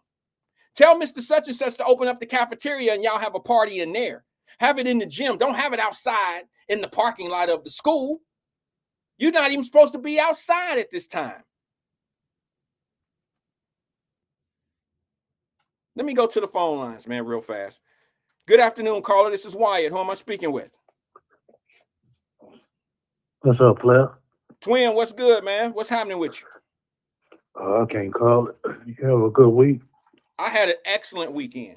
I had an unbelievable weekend. I did my thing. My wife and I, we did our thing. We went to Chicago. We did our thing. All right. And ended up at the tail end of the 4th of July at home here. And, the family did our thing. We just kind of did the table circle, prayed together, ate together, did what we did, swam together, and had a family thing because I'm at the end of those days, bro. The kids are going off to school here in August. Oh, okay. Yeah. That's what's up. Is your wife in the nursing field too? No. Oh, I thought they probably, like, your little ones went to school. I thought they probably took after their mom. No, that was one of them things where, when you grow up playing certain things, like we played cops and robbers, and some people wanted to be a police officer.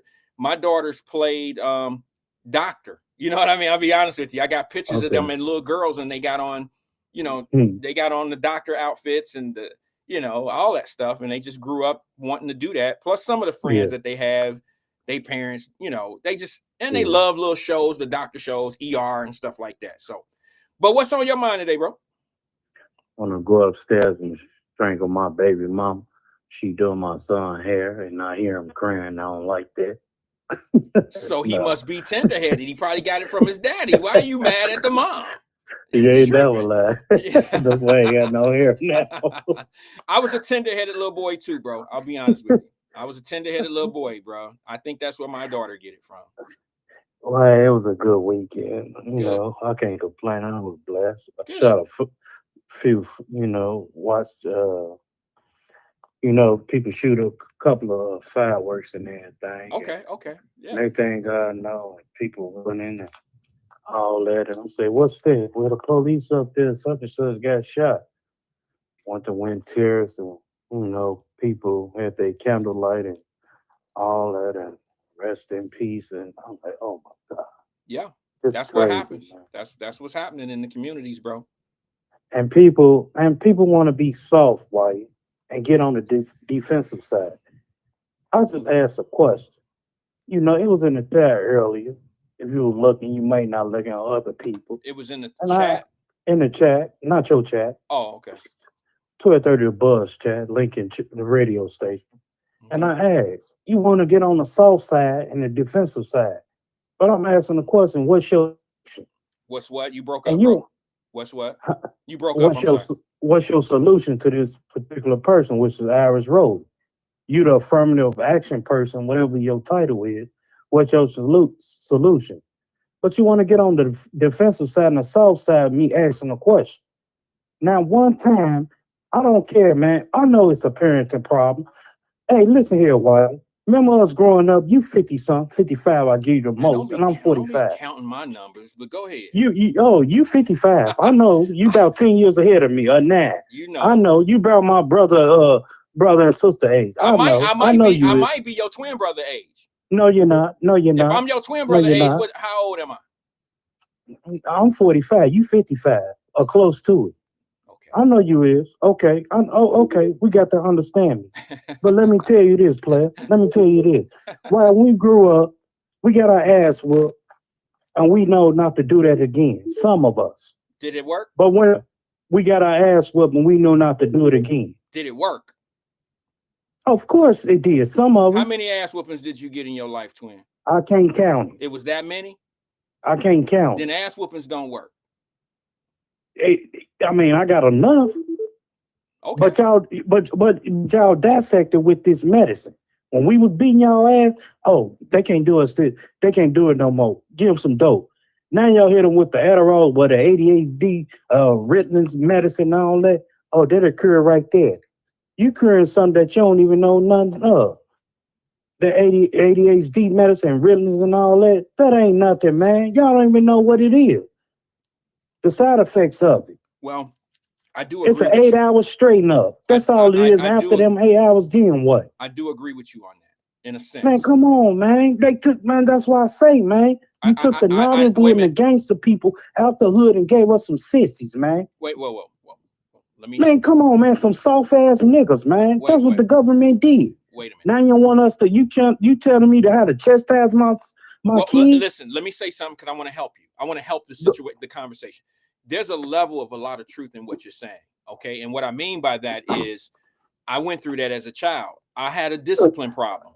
The doctors told my mother that I needed some type of medicine. I don't want to name it because I was a young fella. I don't remember what it was. But they told my mom that I needed to be on a certain medicine.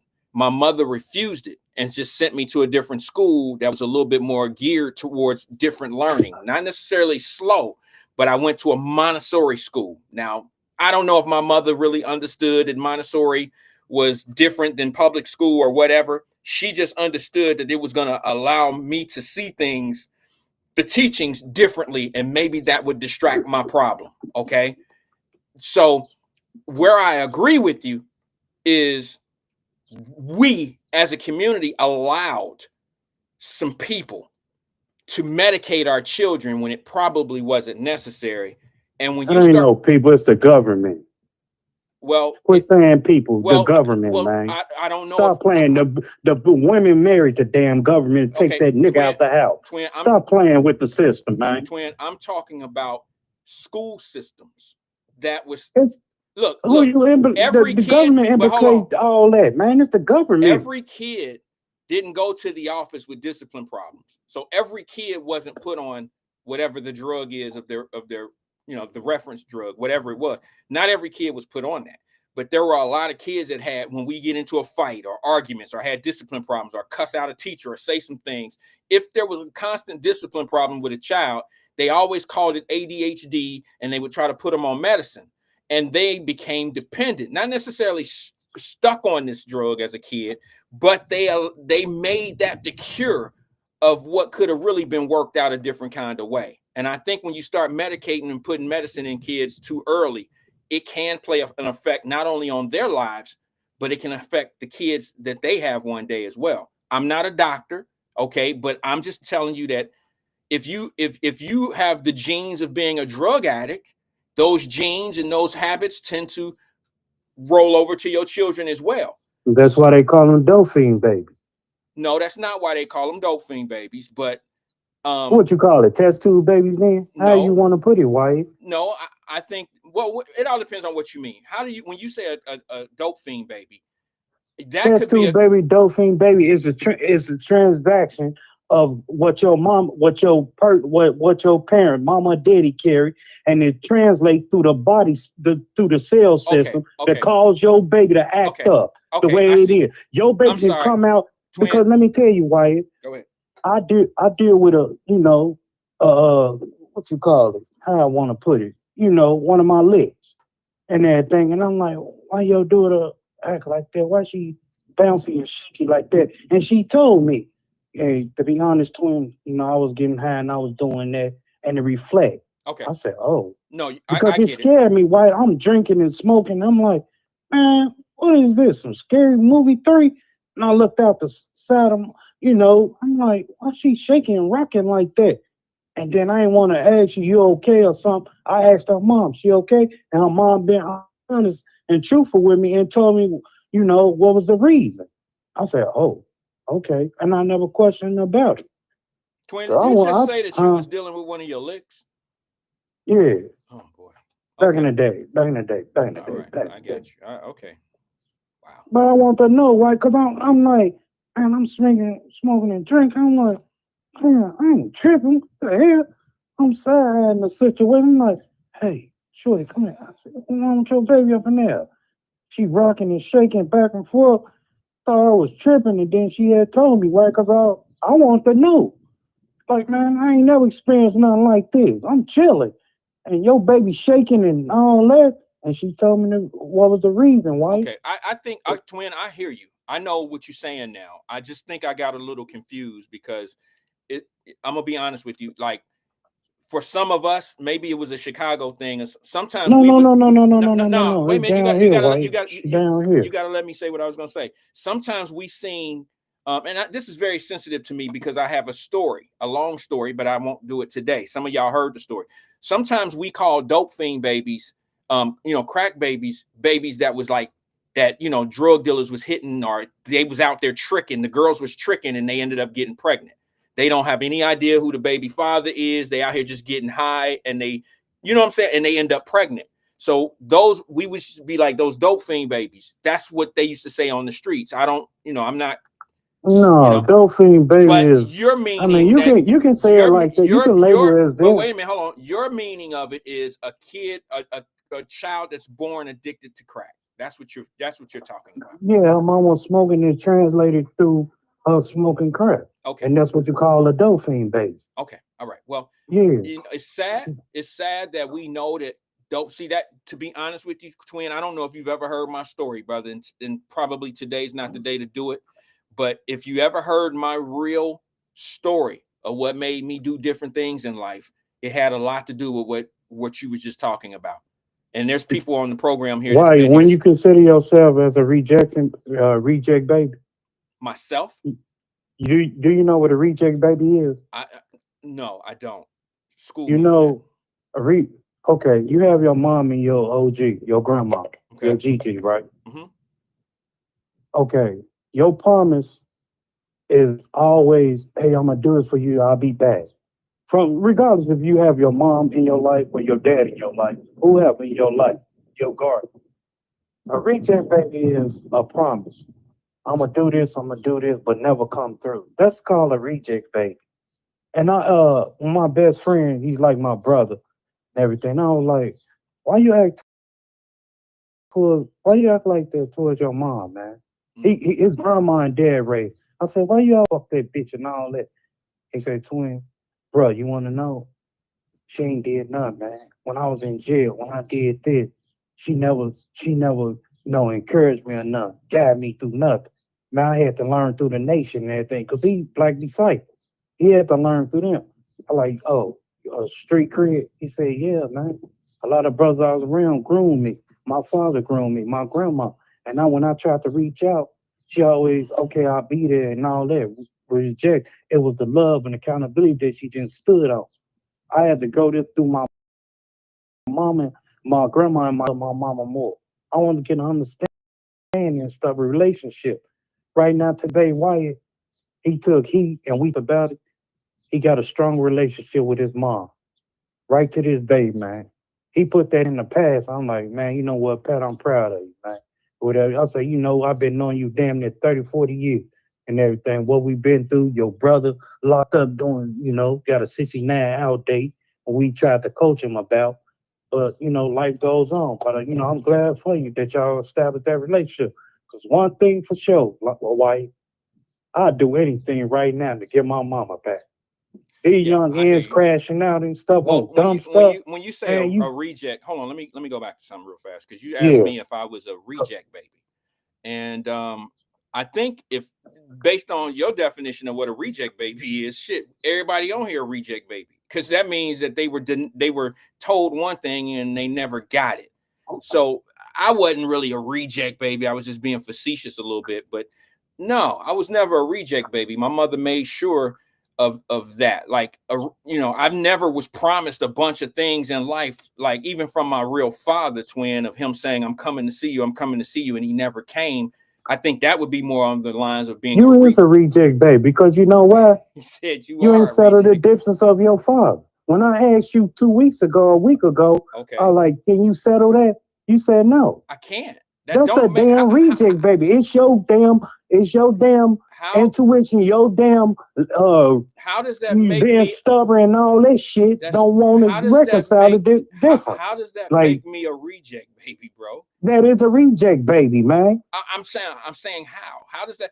I was being facetious when I said we're all reject babies based on your definition of somebody promising something to us and not delivering. Every parent told their kids something that didn't happen, didn't come through for them. Every kid wanted a bike or something. And that's for where Christmas. you get the bastard from. Why you think the bastard was labeled? When they say bastard and stuff. What? I know what a bastard is, but that your ain't little country boy ass and stuff. Wait a minute. When they say bastard and all that, where How do you do you think that even comes tie from? in that It's a to that? rejection. The father started all this. You women is just the real. Y'all came from us as Twin, flesh. bro, you switching gears too fast for this race, Man, bro. turn this motherfucking NASCAR up, man. You I'm trying to put you gears. on game. How the reject is played out.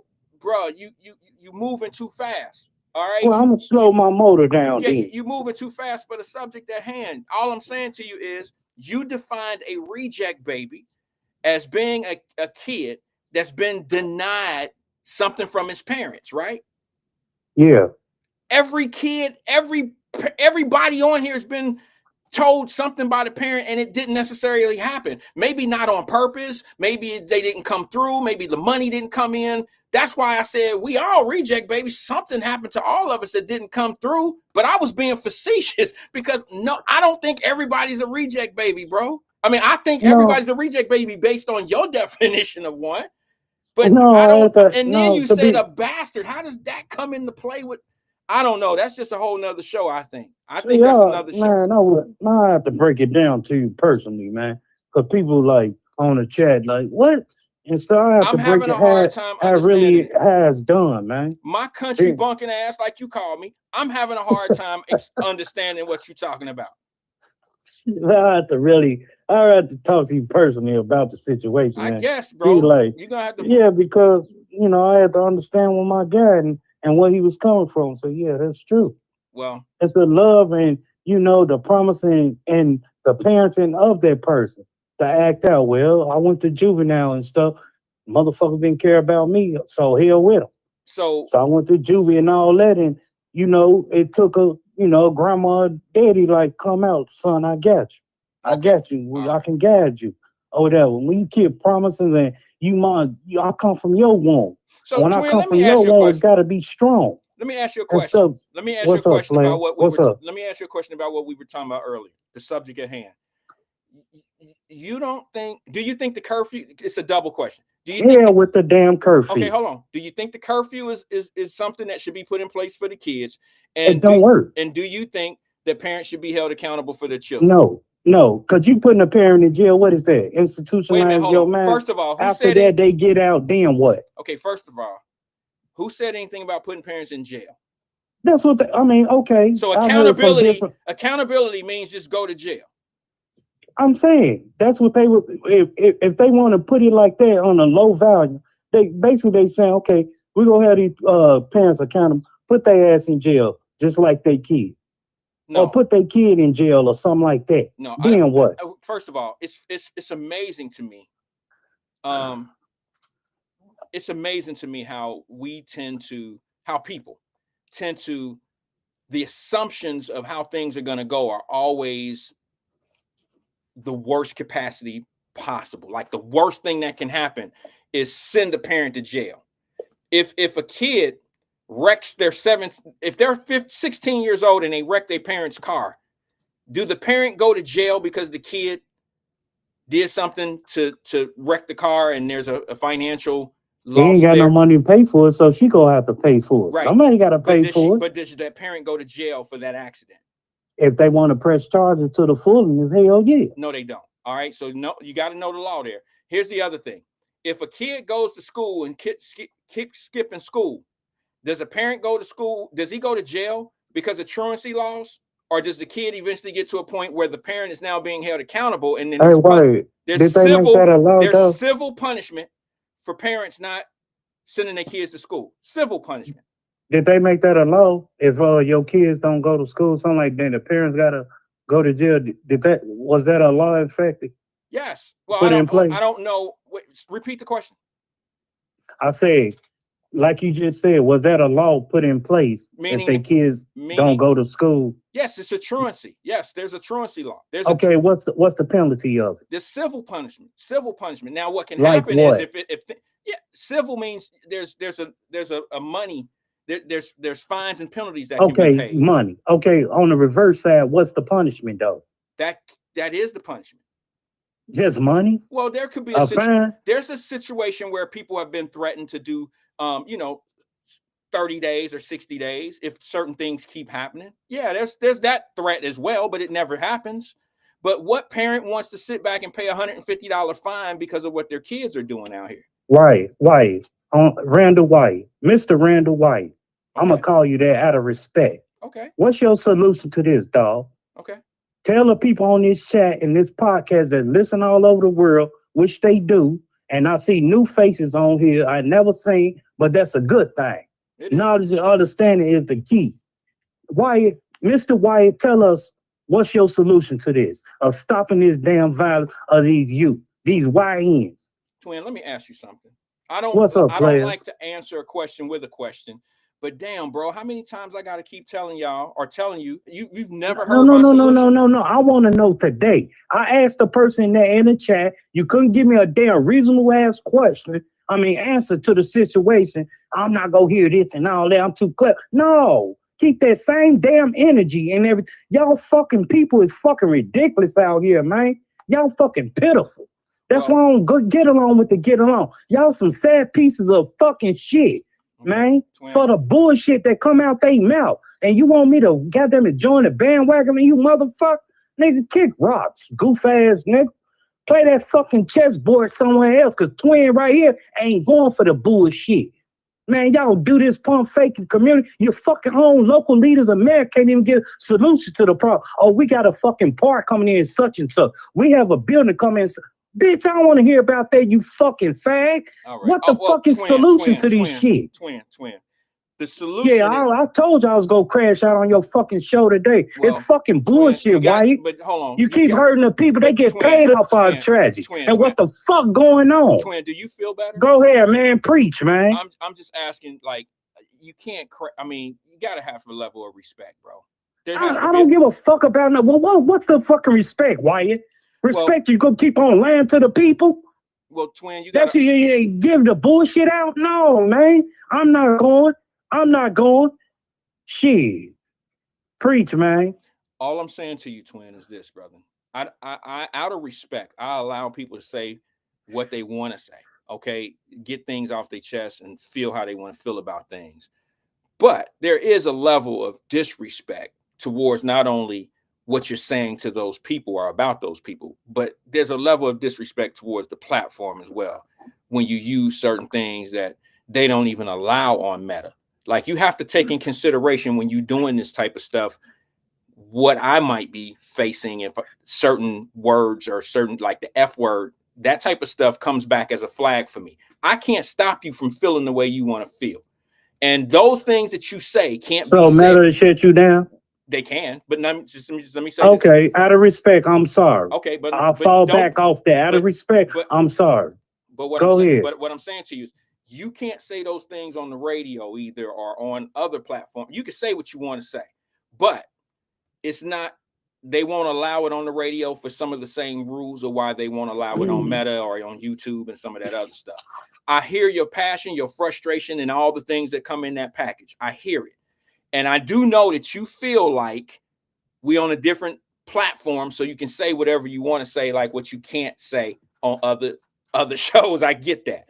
But I don't think that's the best way to get your message across to people that really want to hear you. I mean, there's people that really want to hear what you say, Twin. Just as many people that don't want to hear what you have to say. There's people that want to hear what you have to say. And you can end up losing them folks. I'm guilty of it too, Twin, because when I used to say things, sometimes I would get so frustrated, I would use curse words. And it became a situation where people would really not take me as serious because I would say things. Cussing is just an expression. Well, for some people, I don't use it as no derogatory statement. Yeah, it's an expression of what I feel, emotional feeling flesh that's Okay. coming out my mind and heart and what I'm thinking. Okay. It's not no shame a person, something like that. If it's expression toward like a black person, giving it all away, accept it how you want to accept. But damn it, you're not gonna keep fuck buckering the goddamn black community over some bullshit. You can't have no solution all day. You building a park, you got this garden coming up. No, that's not go get it. What is your damn solution of stopping this fucking shit that's going on with the YN? You got them white folks come up here and say, what is this, mayor? He answered to their ass. Oh, we gonna stop this. Here come the motherfucking soldier boys down at the bank in the damn uniform. You gotta have an ID to come in on the banks now. Come on, Wyatt. Let it make sense, player. But we've been crying out 400 years in the black community. Ain't have a soldier boy, none of that. What y'all had some water hose and a fucking bullet that's blown to your head. You should overcome. Y'all ain't overcoming nothing. We the motherfucking KKK and the police, we stopping this madness of y'all black people. Come on, man, stop it, Wyatt. They playing, man. They playing with us. Stop it, man. Let it make sense, player. I'm different, man. I speak different. And if I hurt people feeling, oh, well, go find you a motherfucking doctor to cure your kindness, man. Because, man, I'm not with the bullshit. I live in Cincinnati. I knew what's been going on. And people telling me, and I had to see. I'm saying, damn. They getting played like that for these many years. And then what's so fucked up about the situation, Wyatt? Because they work in groups, man. If you not get along with the get along and shit, hey, we not accepting you. Your application been revoked. All right. Man, you got to stand on business, player. And come to them people like this, how I'm talking. Man, I ain't trying to deal with that now. Hey, Mr. Wyatt, hey, can you help me, brother? And come now. No, I'm not soft-spoken. Hell fucking no, I'm twin. I'm speaking out about this BS. Man, come on, Wyatt. It's time out for this softness, man. That's what's wrong now. We act too damn soft and get offended on bullshit when somebody pull your whole car. Get the fuck out of here with that bullshit, man. Y'all ain't got soft like a mother. These kids and all this. Man, what's your solution, Mayor? What's your solution, goddammit, Chief? Come on with the solution. Now one of them came out with the solution, Wyatt. Why? Well, wait a minute. Because they know what it is. They hold back. That's not true. Let me just tell you what it is. I'm going to show you a picture because I just downloaded it. Here's the solution is what they're saying. Cincinnati curfew ordinance is now in place. 15-year-olders have to be in by 10 p.m. 16 or 17-year-olders after midnight. Wyatt, they played that video, man. They played that radio station 2 weeks ago when they put the soldier boys down there. Come on, Wyatt, stop pump faking, man. Listen, don't do that. You need to hear what Go ahead, preach. You need to hear what the penalties. You need to hear what the penalties are. A 15-year-old after 10 p.m.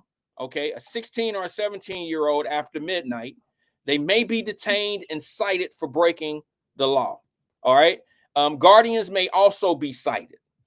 That's what the new, well, not new, but that's what the ordinance has always been.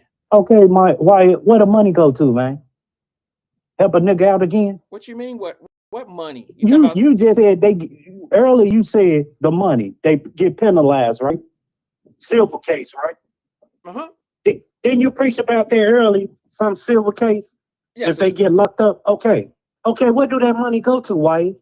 It goes to the court system. Okay, to do what?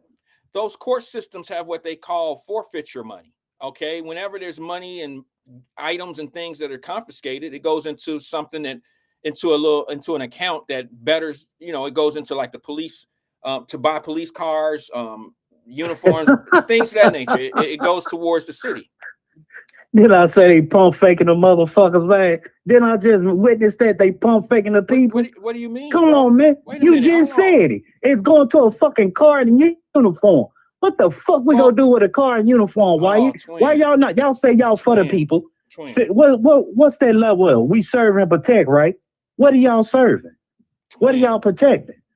Twin, where do you it don't make where would you rather them get the money from? I mean, if you're gonna, you want it to just be taxpayer money that pays for all of that? How do the police get paid? Tax dollars. Okay.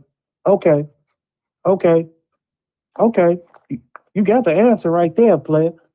You taking their money and for what? For police cars, new police cars, and all that. So when you get got no wait a minute. solution to help these badass kids out. Wait a minute. When you get a weed ticket, where does that money go? Your fine. And when your fine, when you get a weed ticket, it's a fine, and then that fine go to what? To the army or something like that? Get an army tank? That's what I was asking you, brother. I'm asking you if you get a weed get an army ticket. tank. No, well, it goes New towards police gear. Because it sure ain't going on that Western Hill Vita. Oh, it sure ain't going on there. All right, well, that's another show for another day. Twin, I gotta go, man. I got other calls coming in, man. But I appreciate No, your man. input. I just want to know your solution, man. I've told you my said solution all a this million and all times. that, man. And I've told my you know solution. all this killing going on and all. They never come out, Wyatt, and say what's really going on. They never come out, Wyatt. But we get a damn building coming on in 7 Hills, a new building coming downtown. But Wyatt, why they ain't got them to worry about these kids, man? Come on, it take a white folks to come down there. My husband was stabbed and all that. How many motherfucking Wyatt people, family members been stabbed or shot at? It take a white people to come out to say something? Come on, let it make sense, man. Let it make sense. Why only time they come to the community if they want to fucking vote? Come on, man. You can't keep promising me nothing for years, man. I want it now. Come on, man. That's what we got to do for yourself. And then we can prosper and do for the other community, man. That ain't no goddamn parenting. Man, fuck that. Ain't no parenting fault no more. It's the system, man. And you know why? The system is graduating your kids, or not your kids, but the other kids and stuff. Hey, we got a barbecue grill. We got cell phones in the joint. We got the new in here. That's what they doing, Wyatt. Congratulations. Here come your son, kid. Come on, man. Let it make sense to me, Wyatt. I'm not believing what these people saying no more, man. You can't get my vote, and I'm not voting no more. You can't get me to come down to your little come help me kids foundation. No, because y'all not speaking the truth. So wait a minute. You gotta tell the truth. I gotta say this though. I'm riding with real niggas, man. I don't ride with no phony ass people. Okay, I get it. I get that. All I'm saying to you is there is a level of, I mean, some of these kids do need help. All right, but we all need help. Ain't no damn kids. We all need damn help. Okay. Shit, All right, day Twin, I you got up, another one day call you coming in, down. bro. I got another call. I gotta go though, okay, bro? I appreciate Run you. like the border, man. I don't care, man. You want to listen no way. I heard everything. You fake just like them too. What? Yeah, you phony like them too. I hate to say it. All right, I'll holler at you, bro. No, I'm just playing. I'm just playing your soft ass. What? Now I'm a country soft ass fake man, I just had to play, man. No, man, I'm just mad, man. I had to vent on here, man. It's not making no sense to me, fam. It's not, man. It really is not, man. All right, bro. I gotta go, man. I got other people and I gotta get out of here. Man, be safe, all right, bro. man. You too, bro. I'll talk to you. One. All right. I can't give you one on that one, bro. I can't give you one on that one, Twin. Let me go over here to the next caller and I'm gonna move forward real fast. Good afternoon, caller. This is Wyatt. Who am I speaking with? This is CK, Wyatt. This is CK. Hey, CK, how you doing this afternoon? Man, I was totally appalled. That man dropped a bomb full of profanity on your platform, sir. Yeah, I know. It's been a while, so you know, I've gotten my strength up, to be honest with you, to be able to handle it. But you know, I'm one of those type of people, to be honest with you, CK. Just like when you call, I pretty much let people say whatever they want to say. Look, I'm not in the business. We never threw profanities at each other like that. That was over 74 cuss words in a row. Yeah, I know. It was baseless off of nothing. Well, I wouldn't say nothing, CK, but I will say What did he go off about? What was he cussing about? Well, I think that he's a little distraught about how things are being handled in the community because there's people that he feels aren't doing enough. And I always question people when they say somebody's not doing enough. I always ask, well, what are you doing to help the situation? Give him the fraud. Or give me the receipt. That's not me suggesting that he's never put any attempt in. I'm just saying, give us a story, give us something that you've done that may have been in that direction of helping and it failed, or it didn't work out, or it did work out. The talkers, sir. These are the talkers. There's no action. There's no action, no meat on the bone. It's just talk. You hear me? I hear you. They just talk. Because you said your 4th of July went weak. Did it go great or did it go bad? I had a great time. 4th of July I had an amazing 4th of July weekend. I mean, I couldn't have asked for a better weekend. You know, I spent time with the family, and we ate and we traveled, and you know, we did Chicago. We had a great time. And then, you know, I'm listening to all of the things that's going on in my hometown of Cincinnati. I'm a little disturbed about it because it seems like now all of a sudden I'm hearing the same thing in other cities. Chicago, there was 14 killed in Chicago when I was there. You see what I'm Is saying? that high or low? That is regular. I Oh, mean, okay, that's regular. Okay. kind of regular Okay. number. Now, weekends are a little higher. I'm sorry, holiday weekends are a little higher. But when I was there, the day before I went, there was the day that I was actually, was it the day of or the day, whatever, one of them days, it was 14 killed in Chicago. See what I'm Yeah, saying? And I well, don't like going anymore. I go, but I don't really like going. And then in Indianapolis, yeah, there was you have to make sure that if you go there, that you know, I would suggest you recommend you not going because you know you're the only male in your household. So as a black male, I wouldn't advise you going to Chicago, Illinois, Fire, well, because you're there's the only black male in your household. all So right. you're So now let me increasing the chances of death. but now let me ask you this. You live in Cincinnati, right? CK? Ooh, baby Chicago. That's baby Chicago. Well, That's okay. little brother. But if I lived in I live in Florida, so if I come to Cincinnati, there's some places that I can go in Cincinnati that I don't have to worry about running into all that problem. You see what I'm saying? So it's the same thing in Chicago. There's areas in Chicago you really don't have any business going to because it can just be bad. But then there's areas in Chicago, bro, that are really beautiful, and you just have very little threat that something's going to happen to you because of the area of Chicago that you're in. You But see I what I'm just saying? want you to know that I had the opposite weekend of you. It was very tragic, and it was terrible. My stepbrother, he had a motorcycle accident in Georgia with the helmet on, and he lost his life, 60 years old. Wow. Your Yeah, brother? 60 years old. Yeah, stepbrother. Stepbrother. Yeah. And he Sorry to lost hear it, but that. he had his helmet on, so we buried him. But then on the 4th of July, my partner, he blew his hand off with a M80. With an M80. Oh, he was doing fireworks. Yeah. Yeah, I don't do fireworks. I can watch. I can watch fireworks, but I don't do fireworks. I learned my lesson a long time ago. Oh, yeah, but that's the only one that. So now we dealing with. They trying to save it, but his hand looked like Apollo Creed on Predator. Did you see Apollo Creed's hand on Predator? No, but I can imagine what it looked like, bro. You never seen Predator?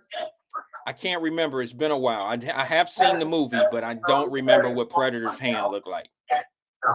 Yeah, but you have to understand, like you said, just watch the fireworks. You don't need to be setting them off yourself, right? Because this is a young man's sport. I mean, by the time you out of your teens, you should be done popping fireworks. Don't you agree? Yeah, I agree with that. And you have to teach the public.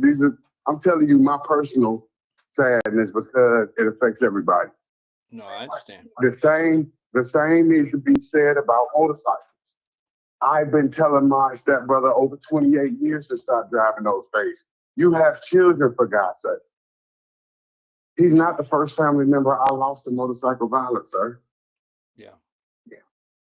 Yeah, I've had a couple people in my life. One guy, he lost his life, and the other one is in a wheelchair now.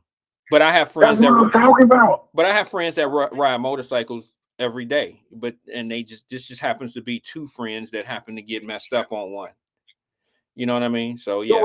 So that's 50%. So only 4 of them and 2 of them gone. 2 of them hurt themselves bad. I know quite a few. Motorcycles I wouldn't say 50%. I know quite a few people that ride, that ride motorcycles, and I've just known. One was a childhood friend, Al Ford. We went to school together. So how is Al the one in the wheelchair? No, Al lost his life. But oh my God, rest in peace to Al. Actually, to be honest with you, did you stay cool with him, or did you abandon him after he got in the tragedy? Did you stay friends with him? I've always been cool with him. His name is Chuck. Matter of fact, he was he videotaped my wedding when my wife and I got married.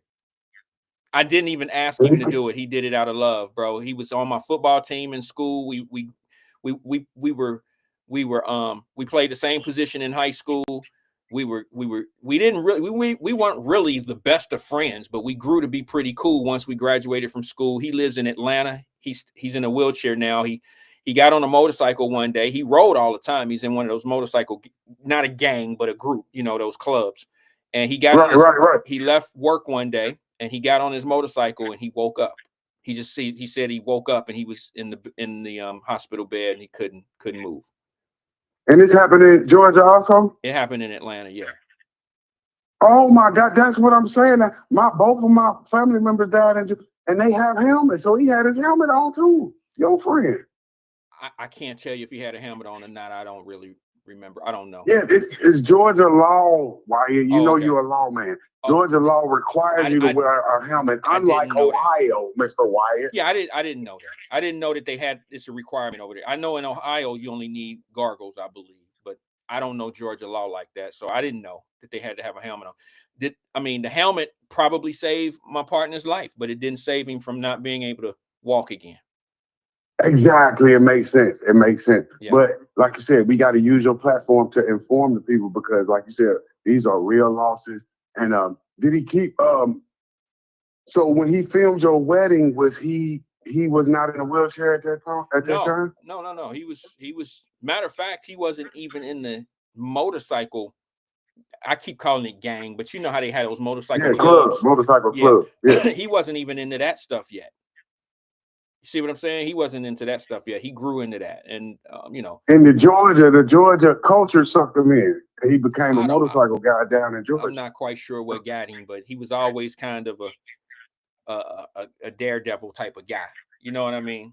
He was a daredevil kind of guy. He played football and he went in head first. You know what I mean? So he was very, he was skilled at the sport, and we became good friends in school. And when we graduated, we kind of paired off a little bit. Like, he lived in a different state, and we all became cool. We were all cool, but we didn't speak on a regular basis. I invited him to my wedding, like my other partners that lived in Atlanta and Detroit, all over the place. And he ended up coming. He had a video camera. We only had a photographer, but he had a VHS camera back then. That was a big shit back then. And he ended up recording my entire wedding for my wife and I, and he gave me the videotape. So I always thought he was a special guy for that. And then when I found out he was in his accident, that kind of, I didn't. How long ago was the accident, sir? It's been many, many, many years, bro. It's been at least 20, 25 years ago. So that's what I want to ask you, because my partner that just blew his hand off, that's like equally tragic as not walking, right? So did he like, did his personality change? Is he the same guy? Or is he different? I'll be honest with you, and I'm saying this respectfully. I think Chuck got a little crazier, because that motorcycle gang, they still have him. He's still part of the gang. He's just one of those guys that ride the bike, but he rides a different kind of motorcycle, but he's still in the motorcycle club, because every once in a while I'll go on his social media page and look at him, and he got on the vest, and they having their little parties at the club, and the gang clubs and stuff. And he's still part of their family. He's part of their thing. So yeah. So you're telling me the club members don't fear death or anything, or getting paralyzed? They don't fear that stuff? I don't think so. I think that they, would you cut off one of your family members because they were in an accident? Your friend just blew his fingers off. You don't fuck with him no more? No, I'm saying as a member, excuse me, I didn't mean my language. I apologize for that. I'm just saying it's kind of a silly question, but your friend blew his fingers off. Okay, all due respect. He's dead now, right?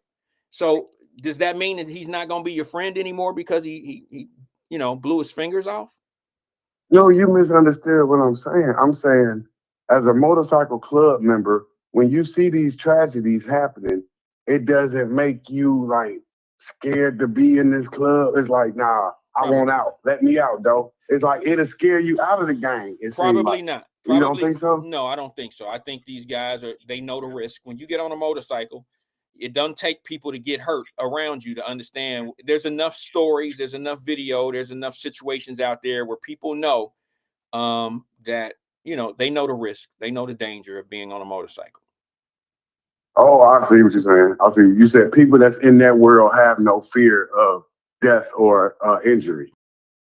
I don't know if I That's go why they as don't far bite. as to say no fear. I think that the risk is, and they weigh the risk versus.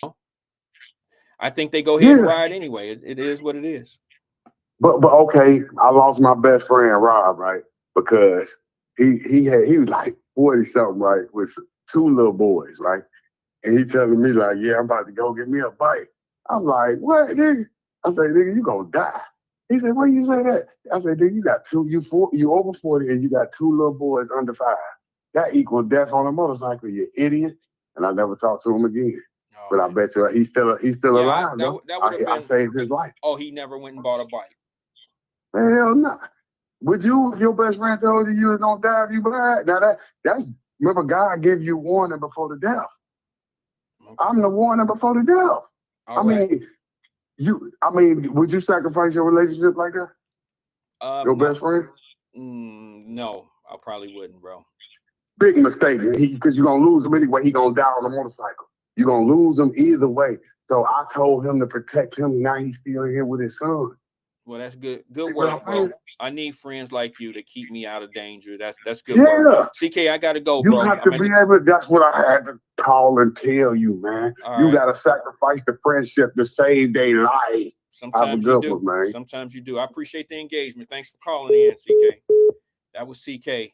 Donna says she's been trying to call. Donna, you know I can't answer your call when I can't answer your call when somebody's on the phone. So call back. She said, I'm pissed. I don't call that often. You wanted me to answer the phone while CK was giving you all that information, Donna? Come on now. I'm just saying, sis. All right. Well, call me back. Let me know. Let me know what's on your mind. We here. We're waiting on you because I did have to push the phone call over while CK was going. I can't answer the phone.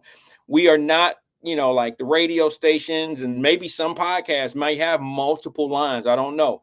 We just don't have it like that over here. We don't have, like, I'm a producer, light man, engineer. I'm everything. So I can't put people on hold and stuff like that. There's one phone line.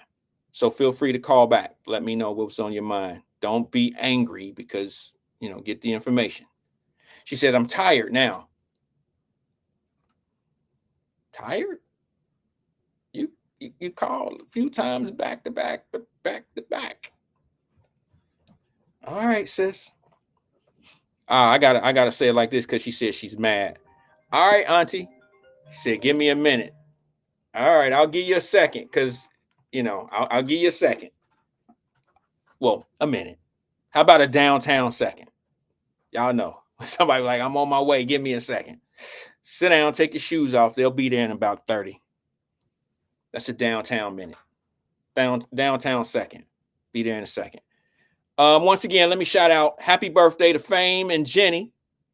Appreciate you guys tuning in today if you're still here. If not, I understand. You're probably off doing things that birthday people do. And that is celebrating your birthday. You might be sitting down right now having a nice meal. It's that time. It's 3:00 in Cincy, 3:18. Yeah, you might be sitting down having a nice meal and enjoying yourself. Now, I tell you what I'll do. Let me play this one video and then I'll bring Donna in. It's Indy's police chief talking about the curfew in Indianapolis, I should say. They're having the same problem that Cincinnati's having. They're having the same problem that most of these cities that are built the same, with the same type of people around them, and the structural, and the police department is sitting back having problems and they can't really do things that they want to do. Their hands are tied. There's systems in place that make this stuff happen the way it's happening. I don't know if y'all realize that, whether you like it or not. Here's the video. I'm going to play this video right here. This is the police chief of Indianapolis talking about the situation with its parents. Check it out. I'm not so unaware that sometimes parents work and the kids are left to fend for themselves because they have to survive. I'm not aloof to that. And that's why any kind of curfew enforcement needs to be based in help and not punishment. When 7 teenagers were shot in March of 2024 in nearly the same downtown location, IMPD said it would enforce youth curfew laws. And after 4 months, officers picked up just 3 kids for violating it. And IMPD said it wasn't tracking curfew violations. It's not clear why IMPD stopped enforcement. And Chief Bailey is pleading for parents' help. Set clear boundaries from parents and guardians to their children. Talk to their kids about what the curfew is. Decide how often they would check in. Pick the best ways to stay in touch. Use technology to know where they are. People like Aaron Green with Struggle Made Us, who works to combat crimes from young people, says kids need more safe places to go. We can find outlets to give them things to do because these kids don't have anything to do. So we're telling them not to go in different places where everybody is going, but there's really no safe spaces for them to go where they can kind of be themselves, have fun. Yeah, I'm not surprised. Say what you want to say. That's the type of shit right there that I'm talking about that's ridiculous. That's what I'm talking about, is that start a program and you build your program off there's nothing for these kids to do. There's not a safe place for these kids to be. Now, I just want to say this for the record. That's Indianapolis. In 2024, in that same place that happened over the weekend, 2024, some kids were shot. That's the same area that I told you my wife and I was staying at the Conrad and was like, we're not coming to Indy anymore. It's just crazy downtown Indianapolis. All right. I'm like, well, I'm not coming here anymore. These kids running around. How do you think people feel about Cincinnati when they see those things happening in Cincinnati and they're from out of town? If the Bengals have a game, the Bengals will not get that out of town New York Jet fan. They won't get that Indianapolis Colt fan.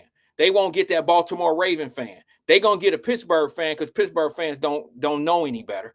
But I'm just saying, people won't travel to your city if they have to deal with the downtown drama and confusion and all this chaos in your downtown areas. It affects business. This is why you probably don't have much business going on in the downtown area that people want to come into your city and do. If you building you a new convention center in Cincinnati, you're going to have to reduce some of this situation in the downtown area for that convention center to make any sense to you, because people aren't coming if the crime or the teenagers are going to be down there acting whatever. It's not going to work out. See this guy on there, y'all want to congratulate him. Oh yeah, he trying to do some work for the community. When you use the same playbook of these kids don't have nothing to do, they need a safe space. Every place that you heard that had a situation going on are considered safe spaces. There's police at the Juneteenth. There's police at the red, white, and blue ash. There's police down at the banks. These areas are areas that are considered to be safe, but the badass kids are the ones that are not making it safe. The same ones that you're saying need somewhere safe to go. There is safe places and entertainment and things for them to do. It's just that element that's going to these places that's making it unsafe.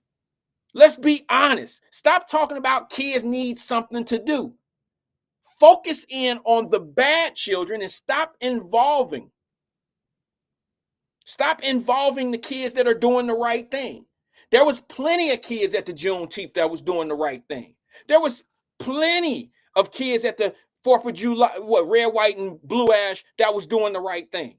They were safe until the bad element came. So just say, you can say whatever you want to say. That's cool.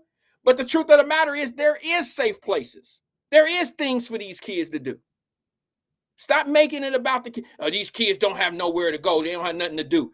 The kids that act foolish, their attention spans aren't on the right thing. That's homegrown. That's coming from home. They missing something in life. They missing somebody in life. They messing it up for everybody. So we need to put these particular ones in a particular group, in a barrel, and work on them. Move them out of the way.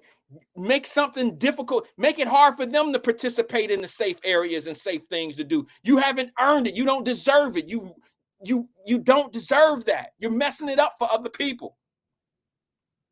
If you ever played sports, you know what I'm talking about. Think about it. We had this one dude on our team. He couldn't hit a free throw to save his life. This is basketball. And at the end of practice, any of y'all ever played sports, you know how at the end of practice, everybody dead tired. Nobody wants to run. And we got this dude, Philip, who can't hit no damn free throw. Every time he missed a free throw, the team had to run a lap around the gym. Philip didn't stay on the team very long because we was tired of running laps, man. If you can't hit a free throw, you can't be on this team. You got to get rid of the ones that's just not gonna make shit right for you. They're just making it tough for everybody. Philip go in and get things right, work on his free throws. But Philip want to play at practice. He want to cuss at the coach and talk this because he can dunk. So what? You can make a 2-pointer, but you can't make an uncontested shot. Now you making it rough for everybody on the team, and we got to run, and you think you something hot and special because you can dunk over everybody. No, bro, this team ain't for you. You costing us. Go dunk at the park. Go dunk somewhere else. You can't dunk on this team no more. You costing us. And I'm not going to sit back. I think this is where Twins' frustration is. People love to hear the people that got all the programs and they got all the solutions and they got all these avenues, but they're not really, I'm not trying to be funny. We've seen it for years. We've seen it for decades now. It's a little played out to say these kids don't have nothing to do, especially in 2025 with all this technology. There's plenty of things for kids to do. Good kids that don't get in trouble got plenty of things to do. Even when they bored, they got things to do. Even when they at home by themselves, there's something to do. Even when they go off and get a job, there's something to do. Even when they go to Kings Island and don't cause any problems, there's something to do. We just got to get away from this fake ass narrative of it ain't the kids' choices and decisions that they making. It's society. No, it's not always society. It's not always because they hungry. No, that's not what it is. Some of them just act out like that because that's what they getting away with at home. Bottom line, let me go back to the phone line. Let me let this video finish. By the way, for the record, the young man that was shot and killed over the weekend in Indianapolis, I believe he was like 16 or 17 years old. And what I've just discovered before I came on today, his brother, he had 2 brothers. Both of them lost their lives to gun violence, just like the little brother did this weekend. There's got to be something going on. And I say this respectfully. There has to be something missing at home. There has to be something going on at the crib where a mother loses 3 sons to the streets of gun violence. This wasn't just no coincidence. This is somebody that is in them circles of that type of stuff. Look it up. Go read the story or watch the news article. You're going to have to read the story. It says it in the story. No newscaster is saying that this kid comes from a family where he lost 2 brothers to the streets by guns. So let me let you finish this. Selves have fun. Yeah, I'm not surprised because it seems like when you go somewhere every day, it's always something gonna happen. Now, when it comes to curfew, why would that young brother feel that way? Why would that young brother feel that way? Why should a kid live in a society or, why should he wake up every day and he feel like wherever he go, something's going to happen?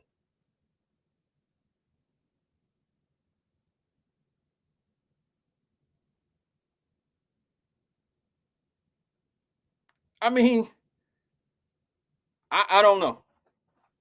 I don't know. But these are words from the kids that's there. If you look at these Indianapolis kids, they don't look any different than Columbus kids, Cincinnati kids, Chicago kids. They all pretty much run in the same type of circles. But why would a kid say, I feel like Every day I go outside, something gonna happen.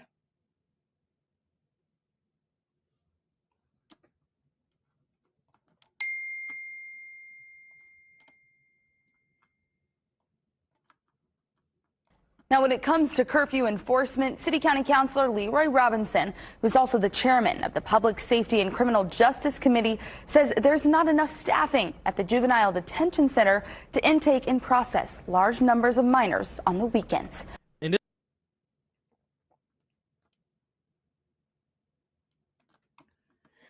So they're saying in Indianapolis that they can't enforce their curfew because they're short of staff. That's one of the reasons why they don't enforce their curfew. It's probably one of the reasons why Cincinnati doesn't enforce their curfew either. Let me go to the phone lines. Good afternoon, caller. This is Wyatt. Who am I speaking with? Can you hear me? I can. Marquetta, what's good with you? I was trying to wait for LaDonna, but she said that she was tired and she wasn't gonna call in. Yeah, I tried to get her in there. She was calling while CK was on the line, and I was trying to, squeeze her in. But we got you. I know. Are you in Texas right now? Yeah, I'm in Texas. I'm home. Okay. That's why I kind of called in about. Yeah, I was only asking because I was a little concerned. I thought about you when I seen all that water. You know what I mean? So, I don't know, maybe the last time that I called you, it was raining real bad. I'm here in Katy. We're not in a flood zone. Okay. That's good. A flood zone is more towards San Antonio, which is about maybe 4 hours away from where I'm at. Okay. But Houston does have flood zones, but we're on the far west side of Houston. It was a little baby girl, two little baby girls last time I had called you. I said, pray for Texas. Baby girl got off her school bus and got washed away by the rain. Wow. The flood came so fast, and as soon as she got off her school bus, as she was crossing, the ditch towards her house, the water came and just snatched the baby off the planet. That's horrible. That's crazy. I see that water moving so fast. It's bending trees. It's carrying cars down the road. It's unbelievably sad. You know what I'm saying? Like, it's crazy. I've seen one thing like that in my life, and that was Katrina in New Orleans. I wasn't there, but I know the area because I lived there and I seen the destruction that it did. I went after everything was clear because a lot of people out of New Orleans actually moved to Houston. They left New Orleans and moved to Houston, and so I got a few partners that live in Houston, but a lot of them end up staying in New Orleans. And bro, when I go, sis, when I go visit my bros or whatever, like it's totally different in New Orleans from that flood. You know what I mean? So yeah, I'm praying for those people down there. It's the Gulf. The Gulf of America, the Gulf of Mexico, whatever you want to call it. Yeah. It's a combination of heat, water, humidity, wind currents, air, all of that condensed. But me personally, my watermelon patch is doing wonderful. Oh yeah. My backyard. You growing you something back there? Garden beds back there. You growing you something back there? Yeah, we got enough land. So I had a few things growing, but I wound up killing some of the plants. But I brought the watermelon. It was so easy because watermelon thrives in dry heat. So if it's your soil don't have to be real moist, the heat is really what makes a sweet watermelon. I guess. But there's up for North Carolina. They also experiencing flooding. The government response in Texas is a two-edged sword. On one instinct, they came as soon as they could, and the people in Texas came as soon as they could to get people. And you could find people still. You can still find people still in trees. You know what I'm saying? Yeah, I get you can still find people up in trees, still on top of roofs. But because Trump, when he came in, while he was While he was campaigning, he said he was gonna cut FEMA. Mm-hmm. While he was on the campaign trail, he was saying FEMA had to be cut, and this is one of the results, because you don't have a weather alert system in place to alert people in time. Now this particular flood happened at like 6 in the morning, 5 in the morning. So the tide came in within 45 minutes. They really didn't have time, even if they would have been alerted, to move. But like, if you hear the stories that's coming out of the camps, they was writing the children's names on their T-shirts just in case they didn't make it, so that it would be easier to identify them. So if they would have had more preparation time with a National Weather Service alert, they would have been able to prep more children, and perhaps we wouldn't have so many children that's been passed away. Yeah. When you talk to people, and they try to make it a political thing and making fun of Texas, saying that's what you get for voting that way, like, get a grip. These is babies, whole family have got the little area that flooded. Then the flood reached out further, it went to Austin, so you have additional casualties. And it's not because of who you vote for, it's because, like I said, it's the Gulf. You're going to deal with a lot of water and humidity and flood rises and whatnot, but the government response is important, and Trump needs to put the people back into their jobs so that they can help meteorologists determine when all of this is going down. Do you understand what I'm saying? I do. It's the same thing in Florida. And then with the insurance companies, they do a lot of, well, we ain't gonna pay that out because we ain't sure if that was based off the hurricane. That might be your shingles, like just been old. That's how we know that's weather torn. And they'll take you to court. You gotta sue. Yeah. It's just so much going on. How far are you from Houston? I'm sorry. How far are you from Houston? I got a court hearing this week, the 8th, 9th, and the 10th, and my boss like, well, I pay for a hotel for you. I don't need no hotel. You just pay for the Uber. I'm 45, 50 minutes away from you. That's what they're texting me about now. That's what they're texting me about now. I'm 45, 50 minutes from Houston. It's the same way if you were driving from Cincinnati to Mason or from Cincinnati to Forest Park. Okay. It's not, but again, the flood area, I took my mortgage loan test and I failed it on my first try by 3 points. But one of the questions in the mortgage loan origination exam is, how do you identify the flood zones? Okay. And so the flood zones that is in A through C, those are high flood zone areas. And I want to say X is the worst of the flood zone areas, or vice versa. That's why I failed the test by 3 points. But we as Black Americans, we are hit hardest by natural disasters. Always is. When Hurricane Katrina happened, and I was calling the radio, going out and telling people, to be concerned, and I was told it wasn't no big deal. It wasn't really as bad as I was trying to make it seem. And they crowded all those people up in that Terror Dome, and it looked just like a mess. And they kept calling us look at these refugees. Americans, around citizenship and us getting government assistance without being looked at as if we some beggars.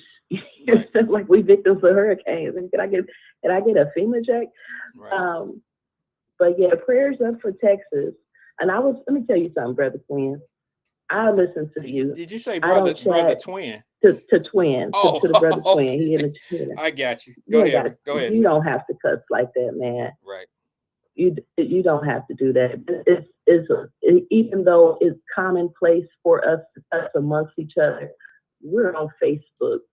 You have elders in the audience. You have ladies in the audience. And even though I wasn't chatting, it was very difficult to hear you cuss for a good 30 minutes. I ain't did nothing wrong to you. Don't be cussing me out.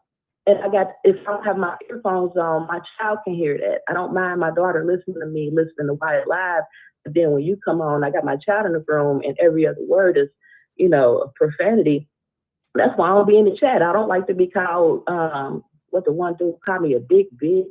The other dude called me a heifer. If you want your children to act like they got some respect for their peers, it would be good if you had respect for your peers, male and female. If you want the community and the police to respect our community and protect our community, we should also respect and protect our community. You understand what I'm saying? I do wholeheartedly. I agree. I concur with what you're saying. One of the things I allow people to do is say what they want to say. Okay. I don't agree with it. I don't always have to agree with it, but people have different political views. Some people have different views on how people handle things. And one of the things that I've always done over here is allow people to express themselves the way they want to express themselves. So if us allowing that to happen over here offends some people, I would like to apologize to those that it may offend. Okay. But once I see things getting out of control, I do have to address it. I mean, today was a little over the top. It's been a long time now. I can't fault a person for how they feel, or if their ideas of what fatherhood may be, and it may be different than mine. The ideas and opinions I can tolerate that are opposite, okay? But the verbal abuse is something that I will speak on. Now, just because somebody come in and say something real crazy, sis, and they say it a way I don't like it, I don't have to fuss and cuss and make them feel like shit, because my approach is this, and you probably being the type of person that you are probably understand my method in this. Sometimes I let people be who they are so people can see people like that. I don't have to, it's not my job to correct you. I allow people, like, if there's been times in my life where I've seen people treat people a certain way and I fall back. I don't try to correct it, because sometimes they need to see that there are people like that in the world. And this is not just towards Twin. This is just in general, how people are and how they talk and how they do things. This is one of them type of platforms where if you don't like a person, you can always log off, come back later. He or she gonna be saying some crazy stuff. People do it all the time. I see people always saying, oh, well, such and such is here. I'll be back when they get off. And then there's some people that really need to hear how people feel about things, whether we agree with it or not. Now, I don't like the cursing. I don't want to get long tooth in what I'm saying. I don't like the cursing and all that, but who am I to say don't curse when every once in a while one slips out of my mouth as well? You feel what I'm saying? So yeah, I don't agree with how everybody presents their stories and presents their point of views, but I do allow the point of views to be said over here. Sometimes I do let it go a little further than it Because I should love go. Twin. You need that warrior spirit. I do too, You but need I think you have to. You need men who willing to stand up. But you got to be able to channel it. You got to be able to, yeah, but you got to be able to channel it, sis. And my point to Twin has always been, bro, you could say something very powerful, but people can't hear you. They're not listening because of the presentation, the way you say it sometimes. Some of us grew up where we didn't start listening to our parents until the parents start saying some cuss words, like clean up your room. And they sit back and don't clean up their room. And then when mama come in hollering and screaming, that's when they start taking mama serious. Some people were raised that way. And this is no knock on Twin. I'm just speaking in general. I had people in my life that I knew that you had to yell and scream at them in order for them to get on board to what's going on. And I could tell how they were raised, because, they don't take gentle conversation serious. You got to scream and MF them all the time. And, some people cut that way.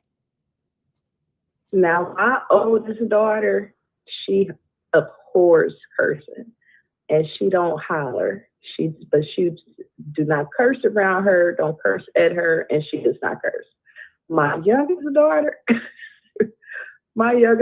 we was listening to her daughter the other day. Her and her girlfriends was cussing up a storm Like she was like she paid some bills somewhere. I'm like, girl, Yeah. you know. Where'd she get that from? My mama. Where'd she get that from? My mama growing up, I cussed like a sailor. Everybody know I got a bad mouth. Well, you know, my mama, when I was growing up, she wasn't the best cusser outer. She would say, punishment on you, punishment you are on. When she got mad, she could never get her curse words right with me. But in the streets and on the phone, I heard every word she said, and I soaked up all that game. I'm gonna say it real fast. And to their point about our children, do you have Umar's number? I do. Call that man, and you have a man-to-man conversation with him, father to father. His daughter, but it's not funny. His daughter, for the third time in a month, has threatened to self-harm herself. She's been admitted into the hospital. She's been not for observation. They admitted her into the hospital. No, I hear you, sis. Hold on. Let me just clear something so you won't think I was laughing at the situation. I'm laughing because I was kind of smart, you know, snickering, because it's like, you really want me to have a conversation with that gentleman and a man-to-man conversation on parenting when he's the kid psychiatrist and he really thinks that he knows more than everybody?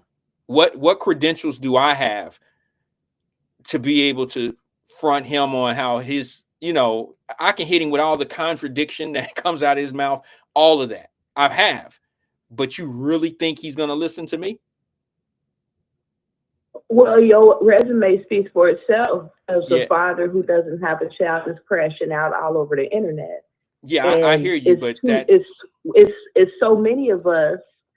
June was Men's Mental Health Month, and we might ignore it, but there's obviously a mental health crisis in the Black community. Obviously, we excuse people's mental health issues with, you know, they're adults or they're not going to listen, this, that, and the third, and so it encourages them to keep going down that direction where they don't think that they need correction. Umar needs correction.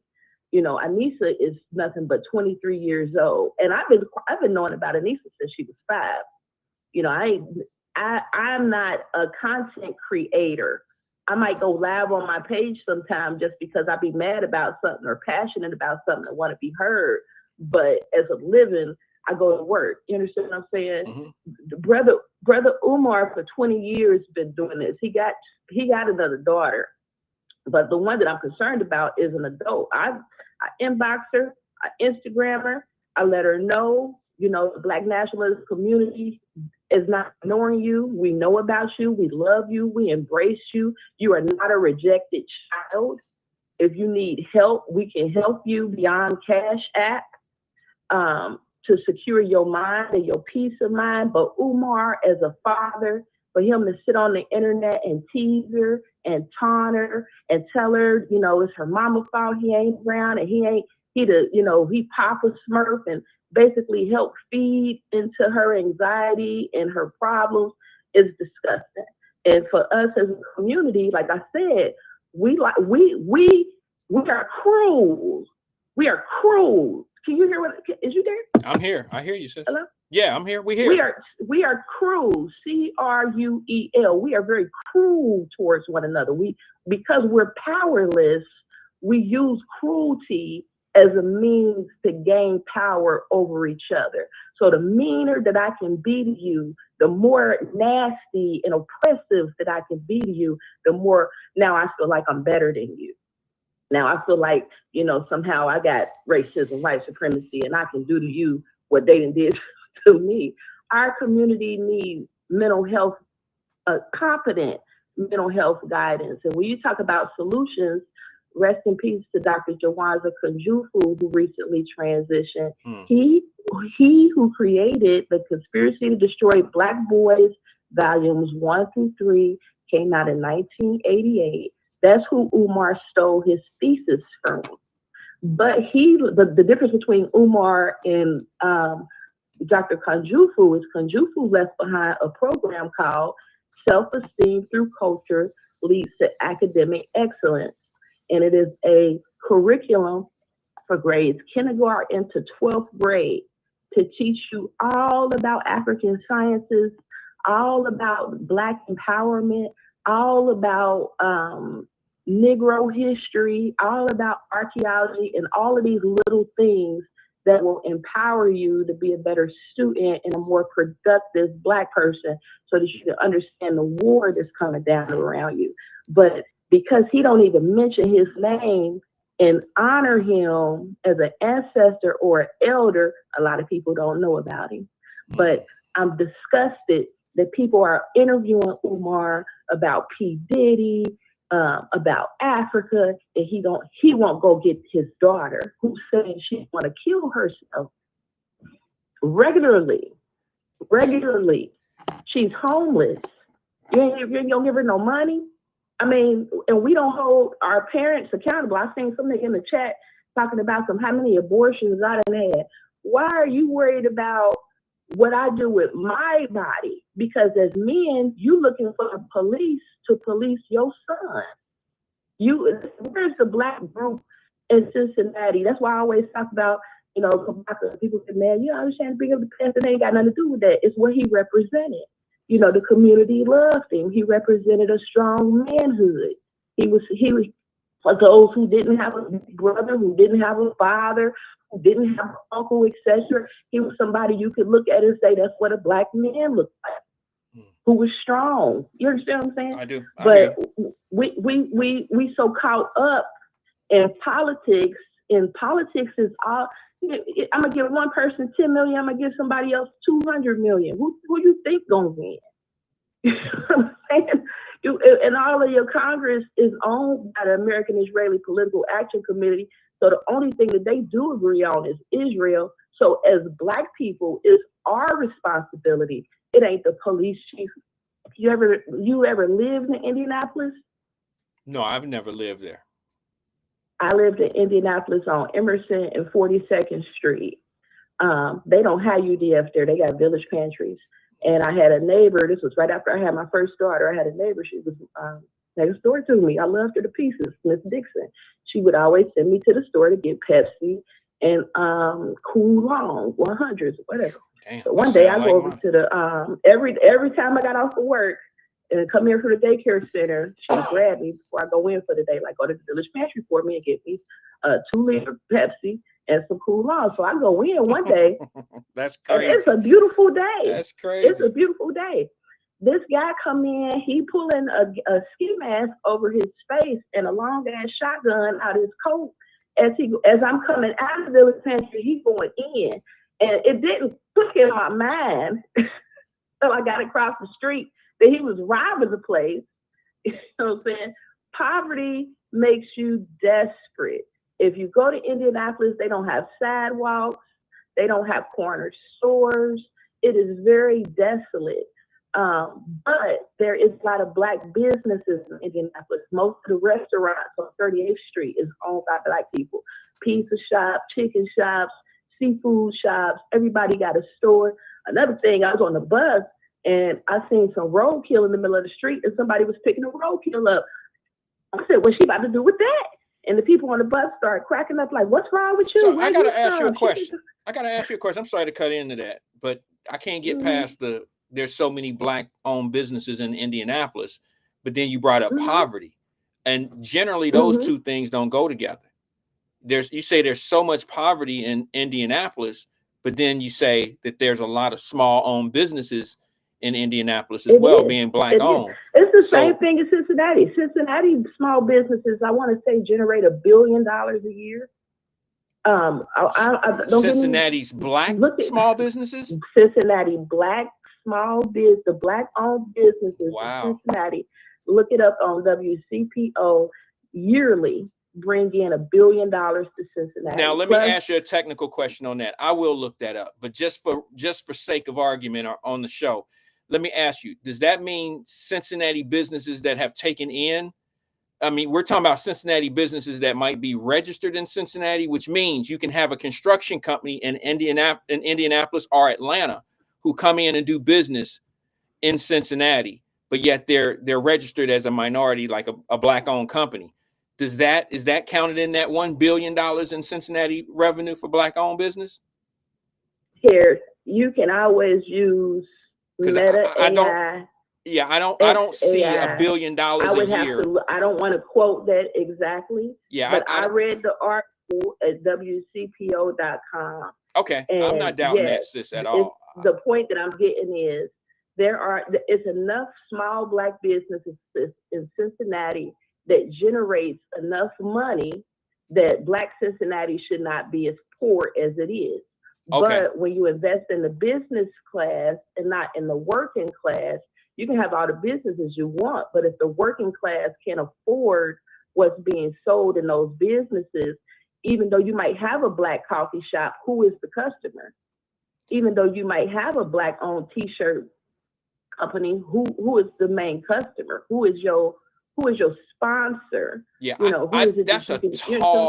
that's a tall number. I'm not suggesting that that's not true. I just think that there's some businesses out that may be registered, but they're not really Cincinnati businesses when you're talking that type of number.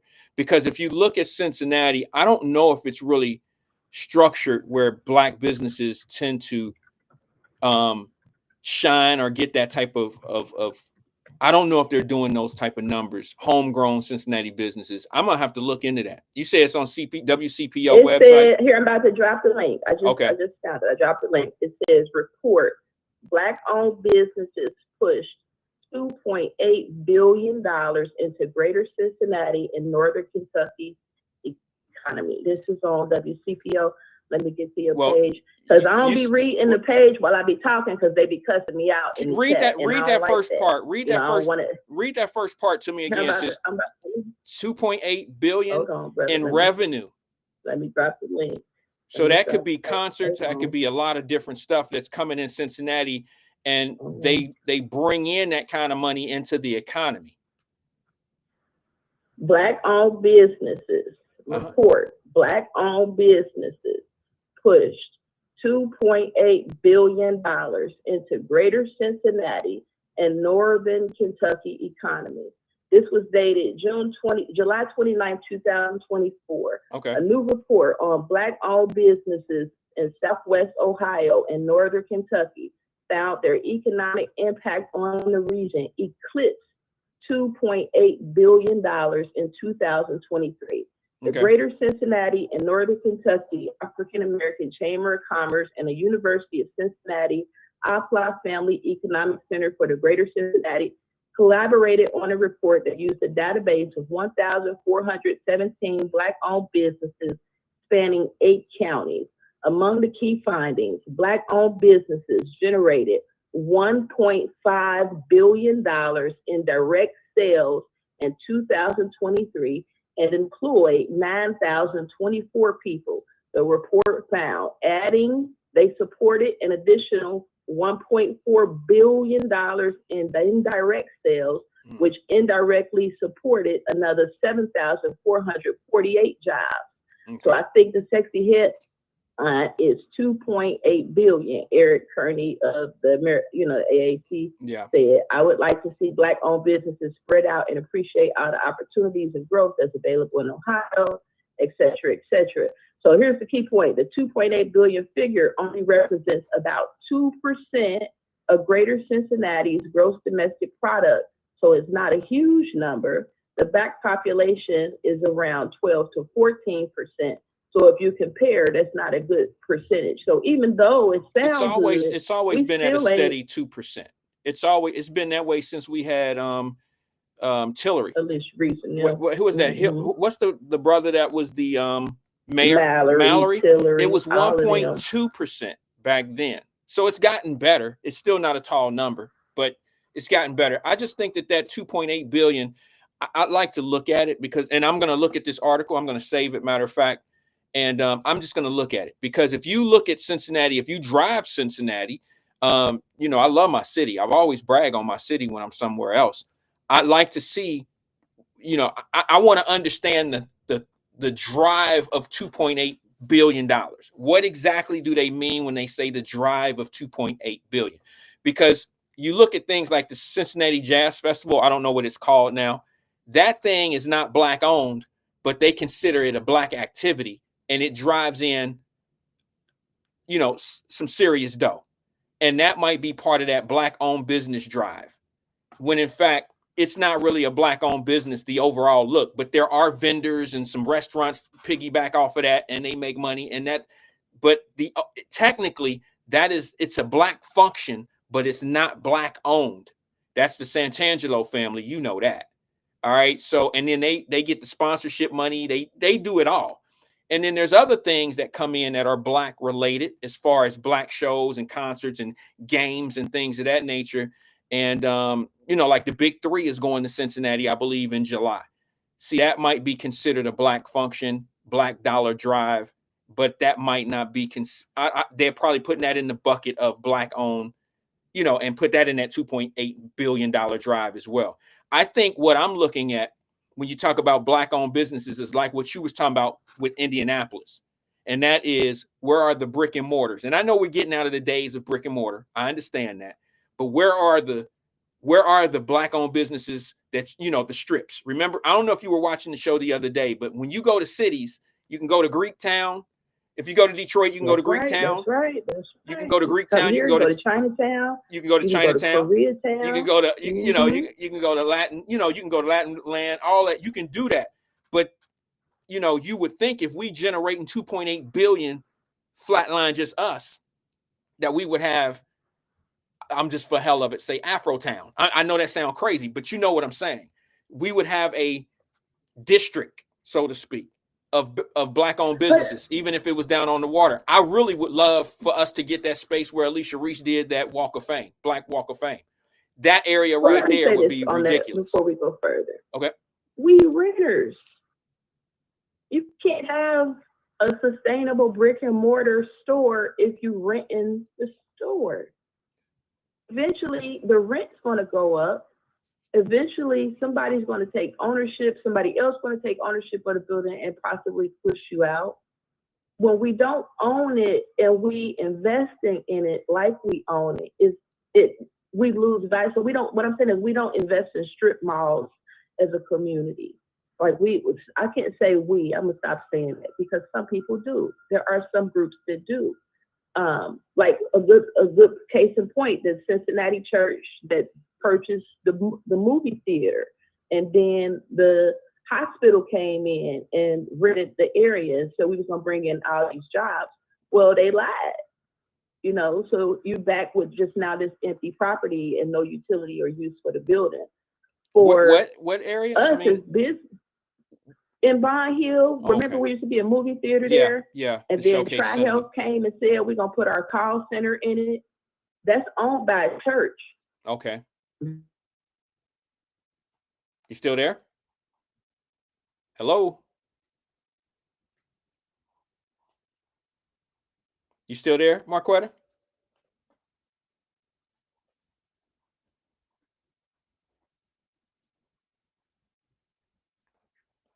Okay, Marquetta fell off on us. I'm not sure what's going on. Maybe she'll click back in.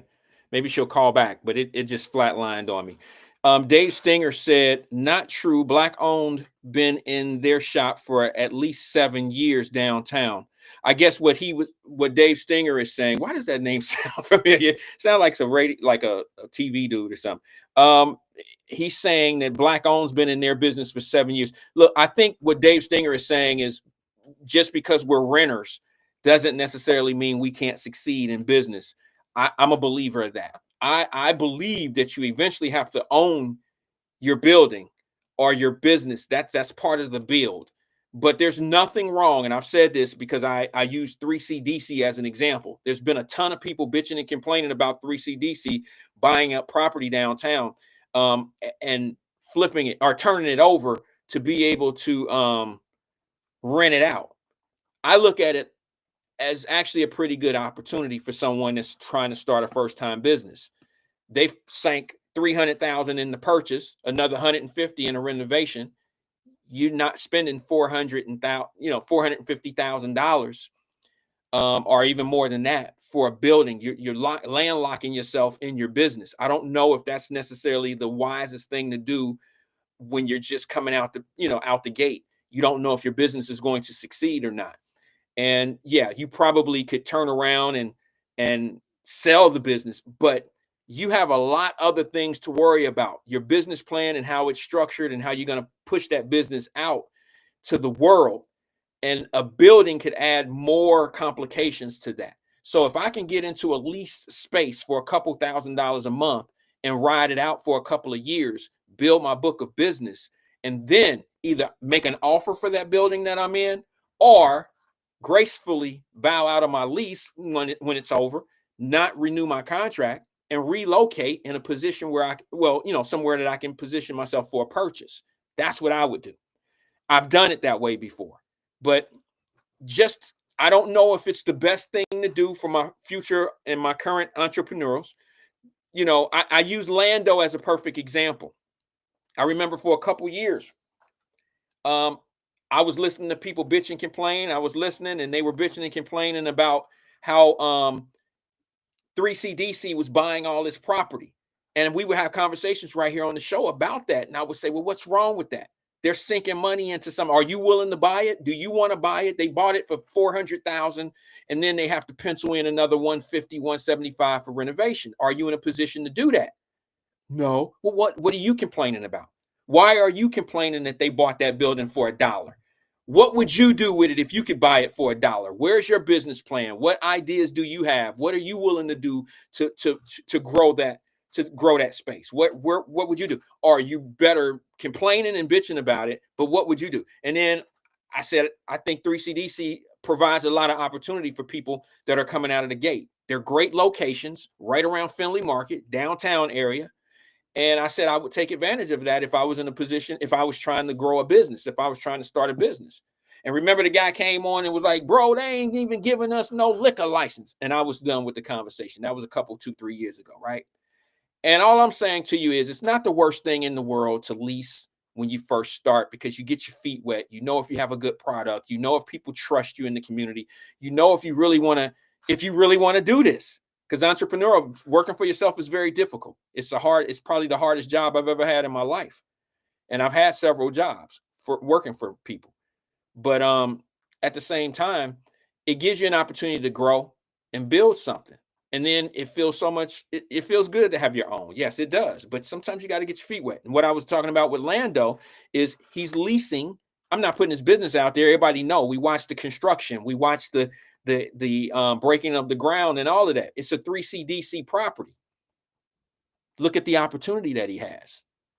And if his lease is, whatever long it is, when he's done with his lease, if he decides to move that beautiful space and redo it, add extensions or whatever, build bigger or get closer to the stadiums or whatever he decides to do, he'll have that option in the next few years when the lease is up and he's built the business, he's built the name, and he'll probably learn from some of the things that he's going through now with it. I mean, that's just how it goes. Let me get back onto the phone with Marquetta. She's back on. Marquetta, you still there?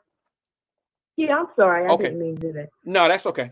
I agree. But are you familiar with Dave's Hot Chicken? Doesn't sound familiar. No. Where's that at? So Dave's Hot Chicken just sold their company for $4 billion. Okay.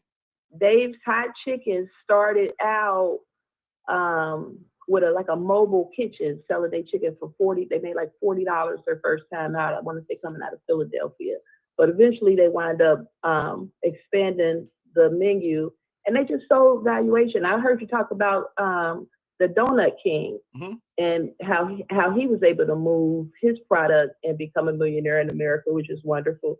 But I also want to say this. Any foreigner that go for Elon, that go for Donald Trump, that go for the Donut King, that go for the Tiger King, anybody who comes to America, nobody comes to America with nothing, because you come into America. America is built 230 years free of charge. So you already come into a kitchen that's clean and built. You already come into a customer base and a currency that's established. Only thing you got to do is get in. Black Americans, we have lost that 230 years. It's always going to be an issue. Now, when we're talking about community, I agree There's nothing wrong with leasing restaurants and other property spaces. But when you talk about why we're not sustaining long term, because gentrification is real. Your customer base will change. It might be a Starbucks there today, but it might be a Holtman's Donuts that's necessary tomorrow because you have a change in customer base. Black Americans have allowed people to commercialize our customer base. So KFC is what? They commercializing our chicken. Churches, they commercializing our chicken. Popeyes, they commercializing our chicken. And when we moved away from cooking fried chicken and lard, for instance, at home, our health was better.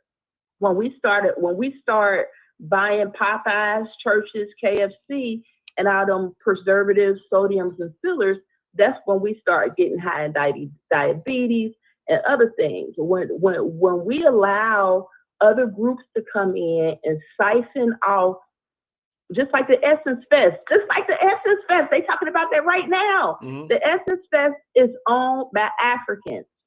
The Essence Fest is owned by Africans who do not respect Black American culture. They say we don't have a culture. You got to be careful there, sis. I said that one time and they almost blew my head off. Well, who is they? Because Black Americans have been confused. Like I said, they almost blew my head off in the comments and in my box, my DM box. They almost blew my head off when I told them there's a different, that Africans see us a little bit different than y'all think they do, and they didn't take too well to that. Stay away from the Akata, the cotton picker, the drug dealer. The baby mama. But I can understand some of their sentiment. I don't agree with it, but I do understand that they get a lot of the stories that Americans. You can't come here to America, like I just said. I don't care where you come from. You could come from Africa. You could come from India. You could come from China. You come into America, you are a guest in the house that my ancestors built. You are a guest. So you don't get to take over the Essence Fest of the Akatas, the cotton pickers, the drug dealers, the baby mamas, and take away stepping and line dancing and Cupid. But they do it all the time. I mean, you can say Essence Fest, I can say Jazz Festival. Mm-hmm. I mean, it's the same thing, sis. I mean, this is something that we need. See, we work on all this other stuff that get people clout and all that in our communities. I just never really see real strong economic moves, and that stuff is staring them right in the face. They get they become so settled with these small trinkets of what they call success and rewards, and you can tell that it's self-achieving rewards. It's never an overall reward. I see it quite as day because I know how money moves, and it be so small. I'm sorry, I got to say it because you will definitely, know what I'm talking about. It's such a small accomplishment, but for some people, it seems to be huge. For me, I say it's ridiculous that Black folks get crumbs of the money that the Jazz Festival brings into the city when it's a Black function. To me, it's ridiculous. And it's been that way since Cool Jazz Festival. It's even more ridiculous that Black Essence, that money leaves the country, let alone, and it's going like we get a few crumbs because you're gonna have some of your celebrities that's gonna get their little appearance money. You're gonna have some ticket people that's gonna sell a few little tickets and some packages with hotels. We get a little of that, and that make us feel like we're part of it. And of course your booths. But the overall lion's portions of the money, it never really hits our community the right way. And there are politicians and people that have the keys to be able to make this happen, but they just don't make it happen because what I've been telling people for the longest, it don't matter what politician you have in the office. They're not really the decision maker. If you look at how things are going right now on negotiations of a stadium, you really think that our politicians are in there negotiating a stadium deal? Do you really think that? Now, I'm going to leave it right there where it is because I ain't trying to step on nobody's toes or say anything ridiculous that people will think I'm being nasty. But it's funny how if your elected officials are arguing and complaining about deals not getting done because the lawyers are in there saying, you mean the lawyers that you're paying? They're in there talking about some shit that you don't know nothing about. Who are they actually listening to? I've never paid an attorney that hasn't listened to me. He may not do what I asked him to do, but he's listening to me, and he's going to tell me why he's not doing it that way, or I'm going to fire him if I want it the way I want it done and he don't do it. If he do it his way, then he or she is fired. But if you just got somebody that you call representing you, and you send them in to fight for you, and they just doing it all the way their way, they don't work for you. They work for somebody else. Figure out who they work for. I mean, I'm not in Cincinnati, but I know as far as sports teams, all the sports teams It's throughout the the business. country. It's the business, That's the though, sis. business. It's They not. It's the enslaved the business. tax It don't matter what the population. business is. It's the business of what I'm talking about.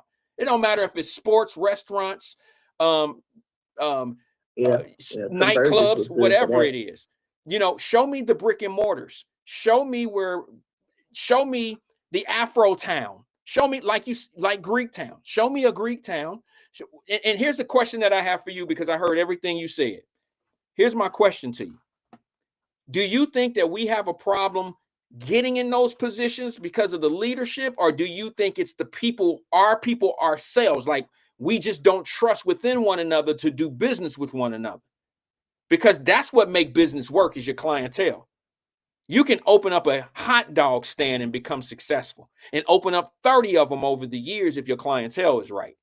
But if you don't have the right clientele, oh well. So I've always believed that businesses are only as strong as their customers and their customer base. The repeat business, people overlooking other businesses to come to your business and build your business. That's how I think a business is built.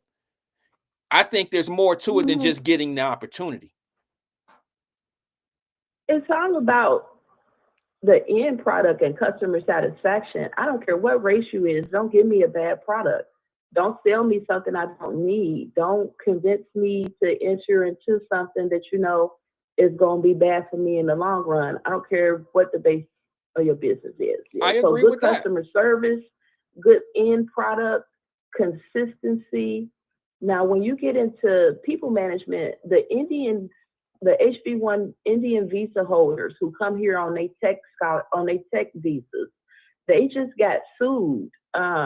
Not only do Elon do it, but Microsoft just laid off like 9,000 people because they upgrade in the AI. Yep. But it's another company that just got sued because the Dalit people from India. So the Dalit people are the dark-skinned Indians. Sometimes you'll see Dalit people, they darker than any African you'd have never seen. So some jobs that Indian HB1 visa workers have, they're not for them. They're not allowed to apply for them, even if they're skilled at it, because within Indian culture, they also have racism, and at the very bottom is the Dalits. So Are you saying this is happening in their country? No, this happened in America. They getting sued in America right now. I have to send you the article. Yeah, they I getting like to sued see that. here right now. It's Okay. a class action lawsuit. Okay. So this is in an American court. Right. This is an American court. Okay. It's an American company, but it's HB1 visa holders. Okay. So the Indians, like I'll be saying, people discount Vivek Ramaswamy and Kamala Harris and the guy Zohan coming out of New York. Indians are the largest earning population in America. The Asian Indians, they have more money than everybody. So they in charge of Cisco, they in charge of Google, they in charge of Facebook, they in charge of most tech. And what they were saying in this lawsuit is the dark-skinned Indian workers were not allowed to elevate in their careers because those positions are designated for higher caste Indians. And it is a problem. When we in Black America, our problem is we have let people get us too worked out emotionally about racism, and they want so bad to kick it to the man. But you cannot go to Africa. It took Trump to go to Africa to bring a peace deal between Rwanda and the Congo. They've been fighting for 30 years. The Congo said, here, you can have everything in our mines. You can have all our diamonds. You can have all our coltan. You can have all our cobalt. Just keep the Rwandan army from raping us and killing us. Just stop them. And Trump said, you got it. Give me all your stuff. Mm-hmm. Ukraine said, we'll give you all of our minerals. And Russia said, we got more minerals than them. And Trump said, okay, I'm out of that. You understand? Because it's a quest for world domination. It's not a quest to make you feel better because the white man violated your rights and now you want to fight. You know, this is it's so much bigger than that. And our community is stuck talking about, you know, relationship dilemmas. We can't get our children raised right. You know, our education, we're not doing this, we're not doing that. But it's a larger thing going on across the world. But I'm just saying, as far as creating business and maintaining business, we always have to service each other, and we have to get back to servicing each other. I agree. On a small scale, a hot dog is fine, but on a larger scale, everybody needs life insurance. On a larger scale, everybody needs some form of bonding. I had a guy I used to date, and Quincy, I didn't like you. I didn't respect you, and I didn't want to be with you. And the only reason that you was trying to kick it with me is because you wanted to tell somebody. But this, check out what he used to do. You do a name, you threw the government up on him. He was a construction, he had a construction degree. Okay. And he would go in and take the 10% draw, because you know you can get 10% off of the bid, in order to get started, and quit. Just messing it up for the next man. And quit, wouldn't be bonded for the whole project. You got the equipment. Sis, you're gonna have to back up a little bit and explain to people. I know exactly what you're saying because I'm in that area, I'm in that space. But you're gonna have to let people understand what you mean, because when you take that 10% or 12% in some cases, and then just quit, you basically messed it up for the next person. You want to explain? You messed it up for the next contractor. No? Exactly. So I'll give you a real world example so you can understand how Quincy messed it up for other Black men. Right. I worked for Cricket Communications. So when Cricket Communications came to Cincinnati, Ohio, we were building the cellular towers out. The cellular towers were already up, some of them, Verizon, AT&T, but you would have to get a lease amendment where you also co-lease in that space. And so then you would put your antennas up. It would take construction workers to climb up the pole and put those antennas up. We had construction workers who would come in and say, we got 100 men who can do 50 sites by X amount a day. They'll enter into that contract. In order to get the paid for the contract, your whole contract might be $50,000, but to get you started as a deposit, they'll pay you out 10% of that $50,000, and at the end of the project, you'll get paid the rest. Right. Quincy would take that $10,000 and just quit, just run out. He would take, and because of that, 5,000. But okay, he would just take he would just take that little money, or he would take a job that he would overbid and really wasn't qualified for. You understand what I'm saying? Yeah. And lie and say he got a team to do this and a team to do that, and really didn't, or he didn't have the equipment, the construction equipment to even do that. But dude was gay. It was a whole bunch of other stuff that I didn't even know was going on. Because people like that, when you that conniving, it's other stuff going on with you. You do. But I never liked you, dude. And you made it bad for a lot of other Black contractors in the contracting space to be held as reputable because you didn't have the integrity to stick behind that 10%, or you didn't pay your bond to keep your construction workers safe. You sick, degenerate, you know. And when it comes to unemployment, I'll keep that to myself as far as people that I know that don't they don't keep their words on the bonds and things of that nature. You know, they come in and they want to get a bond for a project, and you know that's my space, and you know that's an insurance risk for me. If I wrote that $50,000 project for your friend, I'm $50,000 out because he didn't fulfill his obligation to that construction site. You see what I'm saying? Ain't none of my friend. No, I'm just saying. But I understand what you're saying. But and that too, that goes back to you can't just do it because they Black. Right. Umar was talking about we need all the Black construction workers. When I used to help Sister Cleester C. Mims, who had a Marva Collins property. She had a Marva Collins school, and it was over in Silverton. Unfortunately, the school had to close and she had to sell the property. The property, Wyatt, I don't know if you're familiar with where it's at, but if you go into Silverton on the back street, it was this huge plantation-like school that had, it was so much acreage. I'm like, oh my God, it was just so much stuff in there. It was just so much. And I seen what she was going through. Her electric bill was $16,000. Her water bill was $5,000, etc. I told Umar in 2008, you can't run a school off of donations because the utility bills, the salary, the ongoing training, you need to have this, you need to have that. Oh, I know what I'm doing, sisters. You got to believe in the Black man. And so he was saying that people are supposed to volunteer their HVAC skills and volunteer their carpentry skills, not get paid to encourage his school along. And today, he got a building, but it's been vandalized. It's not up to code. You know what's funny about that? I don't mean to cut into you, but it's ironic that you said you got to, what he said to you about you got to believe in the Black man and this and this and that. And what's ironic about what you're saying is you brought up Dr. Umar Johnson on that. And you notice that when he said a lot of things went wrong with his build out on his building that he so-called has, he blamed Black contractors. He didn't so-called say these Black contractors did me wrong. He said that you can't trust all the contractors and they're not coming through and they're not doing. He basically put it on them that these projects were not being done. They're not, you see what I'm saying? Like they're not being fulfilled. Like he paid them and they ran off with the money, or they half-assed did the job, kept the deposits, all this stuff. He put it on them. And I found that to be a little disturbing because even now you're saying that he was asking for donations of this stuff, the time, the services that were put in. Like if he bought an HVAC unit, now he wants people in that industry to come in and put it in for him. See what I'm saying? So I don't like backdoor people like that. And it's really hard for the good guys to do things right. It's hard because a couple different ways. The front end, we're not trusted. The back end, we're not trusted.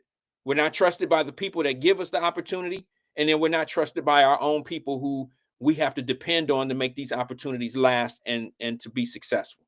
You see what I'm saying? And that's just some conversations we just never have in our community. And unfortunately, it's a double-edged sword. We got a lot of reasons why shit don't work and don't happen for us. It's not just what people think. It's not the black and white. It's not the simple things. It's a lot of things that people just don't pay a lot of attention to. And we got to do a little bit better of being honest with the situations. It's not always what the simple things that people put in front of you. Dr. Umar Johnson is a very complicated, he's a smart guy, but he's very complicated. And he can deliver a message to make you believe this is the reason why it's not working out. And I'm not just talking about the school. I'm talking about a lot of different things that he covered. And sometimes I look at him and I just be like, bro, just last week you were talking about self-sufficiency. Now you're talking about what somebody won't allow you to do. I don't understand how people continue. I'm being nice. Okay, Marquetta. I just don't understand how people continue to fall for some of the nonsense. So for me, and I'm just speaking for me, I studied Dr. Asa Hilliard, Dr. Jawanza Kunjufu, Dr. Amos Wilson, Dr. Francis Cress Wilson, Dr. Marimba Ani, Dr. George James, Elijah Muhammad. In other words, I study. So I don't talk from my hip. I don't talk off the top of my head. I don't talk to harm or embarrass. I don't talk to make people feel bad or make them feel like I'm smarter than them. I don't talk to shame people about their politics and make them feel like they don't have the right to make an independent decision on their own. I don't do that. I speak from what I've learned from my ancestors. And no, I'm not perfect. No, I'm not rich. Yes, I've had problems. Yes, I've had my ups and downs, but I'm still standing. I'm still here. I got another day to live. I got children who are not failures, who are not rejects, who are loved. You know, they was trying to talk about my daughter's father and he's dead just because you a weak man and you can't handle what I'm talking about. You want to slander a man in death. That type of stuff is what's wrong with us. Until we look at each other in the face and really admit, you know, why don't you want to raise your grandchildren? why don't you want to raise your son? Like, why is you proud that you walked away from your daughter? Why is that okay? Why is people even still talking to Umar, knowing that his daughter is out here Well, I think that's literally new. telling you she gonna commit suicide? Yeah, I think that's all new though, isn't it, sis? Let's be honest. I think that No, it's not new. isn't this new stuff Umar, for him? Like his daughter's situation? I don't follow it, to be honest. People are just getting hip, and it's a new generation. And culturally speaking, we don't have, like I said, they kill off our strong men. Our weak men kill our strong men, and we applaud our weak men. I used a term for them today, and unfortunately it didn't go over too well, but it doesn't matter. A lot of things that I say don't go over too well. I call them fertilizer. They fertilize the problem. They keep the problem going. They keep it going. You see what I'm saying? They keep it going. They keep it growing. And it's usually guys that want to say all the right things for black women, to be honest with you. I don't mean to be disrespectful to my sisters, but you got a lot of men who say things just to stay in your good grace or to seem important to you because they understand the power of a woman. Do you understand what I'm saying to you, Marquetta? I used to tell Umar that in 2000, let's see, I got pregnant in 2010, so 2008, 2009, I was on the social medias and we was tearing into politics, and Umar would come into some of our space. Oh man, she cut off again. She cut off again. I don't know what happened there, but she cut off again. I'm up against the clock anyway. It's 4:30. I'm an hour over my time. But let me just say this, and I'll get with Marquetta on the next one. I'm sorry that we missed it. I always love engaging in her conversations. We go a lot of different places, but it's always interesting. I always enjoy those conversations. We don't agree on everything all the time, but when we do agree, we dab it up. When we disagree, we dab it up. She's cool with me. I've known her for a couple years now, and she's always been on point, respectfully. You know what I mean? Like with her respect. But that all being said, I just believe that there are some people that continue. The reason why things don't change is because a lot of the stronger people eliminate themselves. You know what I'm saying? There's a lot of people that are strong in your eyes, but they're only strong to a certain group of people. If they really had to hold it down amongst some of the real shit that's going on out here, you'd be surprised how strong that individual is. They're not as strong as you think they are. They're as strong as your ego. They say the things and do the things that make you feel comfortable because that's what you used to hearing. And they say it in a way, and now you feel protected. You feel like this person is protecting you, when in fact, I think they're fertilizer.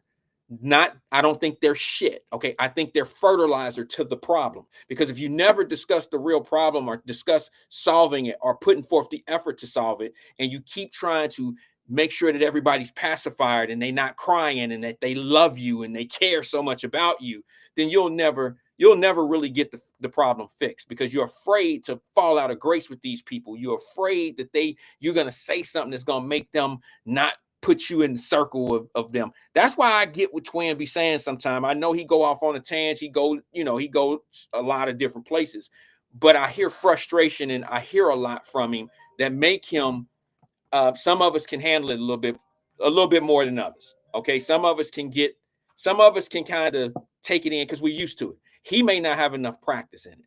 For me, I've been practiced for a lot of years because I've always been one of those people that either stood up for other people or I just didn't let certain things happen, whether it was me defending or in most cases it was me defending, and it was me hearing something that would come from somebody that looked just like me and that looked like us, and I just didn't agree with it, and I would be one that would step up and say something about it, and then I would be the one that looked like I'm not with us, I'm not for us, and that's, I'll be honest with you. At first, it used to be one of those feelings that was not comfortable. But I've been doing it so long now, not the Wyatt Live Show. I've been in those positions of saying, nah, that's some bullshit. Like the Dr. Umar has been in my life since the 6th grade. I went to CCA in Cincinnati Community Academy. It was an all-black school. There was probably about 300 students in that school. And it was Mr. Kelly and Mr. Stinson, and those guys ran that school, and they built black men in that school. We were boys, but they said, hey, you ride your personality. This is what you do. And you do not let black people manipulate you to believe such and such. You know what's right from wrong. Just because you're not running with that group or whatever, if they're think tank people, if they all think alike, that don't necessarily mean they're right. That just means they all okay thinking that way. And unfortunately, you know, we've come to a point where a lot of people that you think are strong, they're only strong when they're telling you what you want to hear. See, strong people tell you what you need to know, not always what you want to hear. Peace and love to everybody, man. I'll see you on the next one tomorrow at 1 o'clock.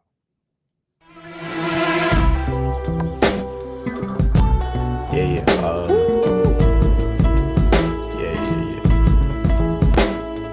That's the way every day goes. Every time we've no control. If the sky is pink and white, if the ground is black and yellow, it's the same way you showed me. Nod my head, don't close my eyes. Halfway on a slow move. It's the same way you showed me. If you could fly, then you'd feel south. Up north's getting cold soon. The way it is, we're on land, so I'm someone to hold true. Keep you cool when it's still alive. Won't let you down when it's all ruined. Just the same way you showed me. You showed me love. Glory from above. Regardless, dear, it's all downhill from here. In the wake of a hurricane, dark skin of a summer shade, nosedive in the floodlines, tall tower, milk crate. It's the same way you showed me. Cannonball off the porch side, older kids trying off the roof. Just the same way you showed me. You showed. If you could die and come back to life, up for air from the swimming pool, you kneel down to the dry land, kiss the earth that birthed you. Gave you tools just to stay alive and make it out when the sun is ruined. That's the same way you showed me. You showed me love. Glory from above. Regardless, dear, it's all downhill from here. Real life, remember how it was. King, Michael Jackson, all in shit. Say what up to Reggie, the shoe. Say what up to Daddy. Say what up to life and my child. My mic's running out.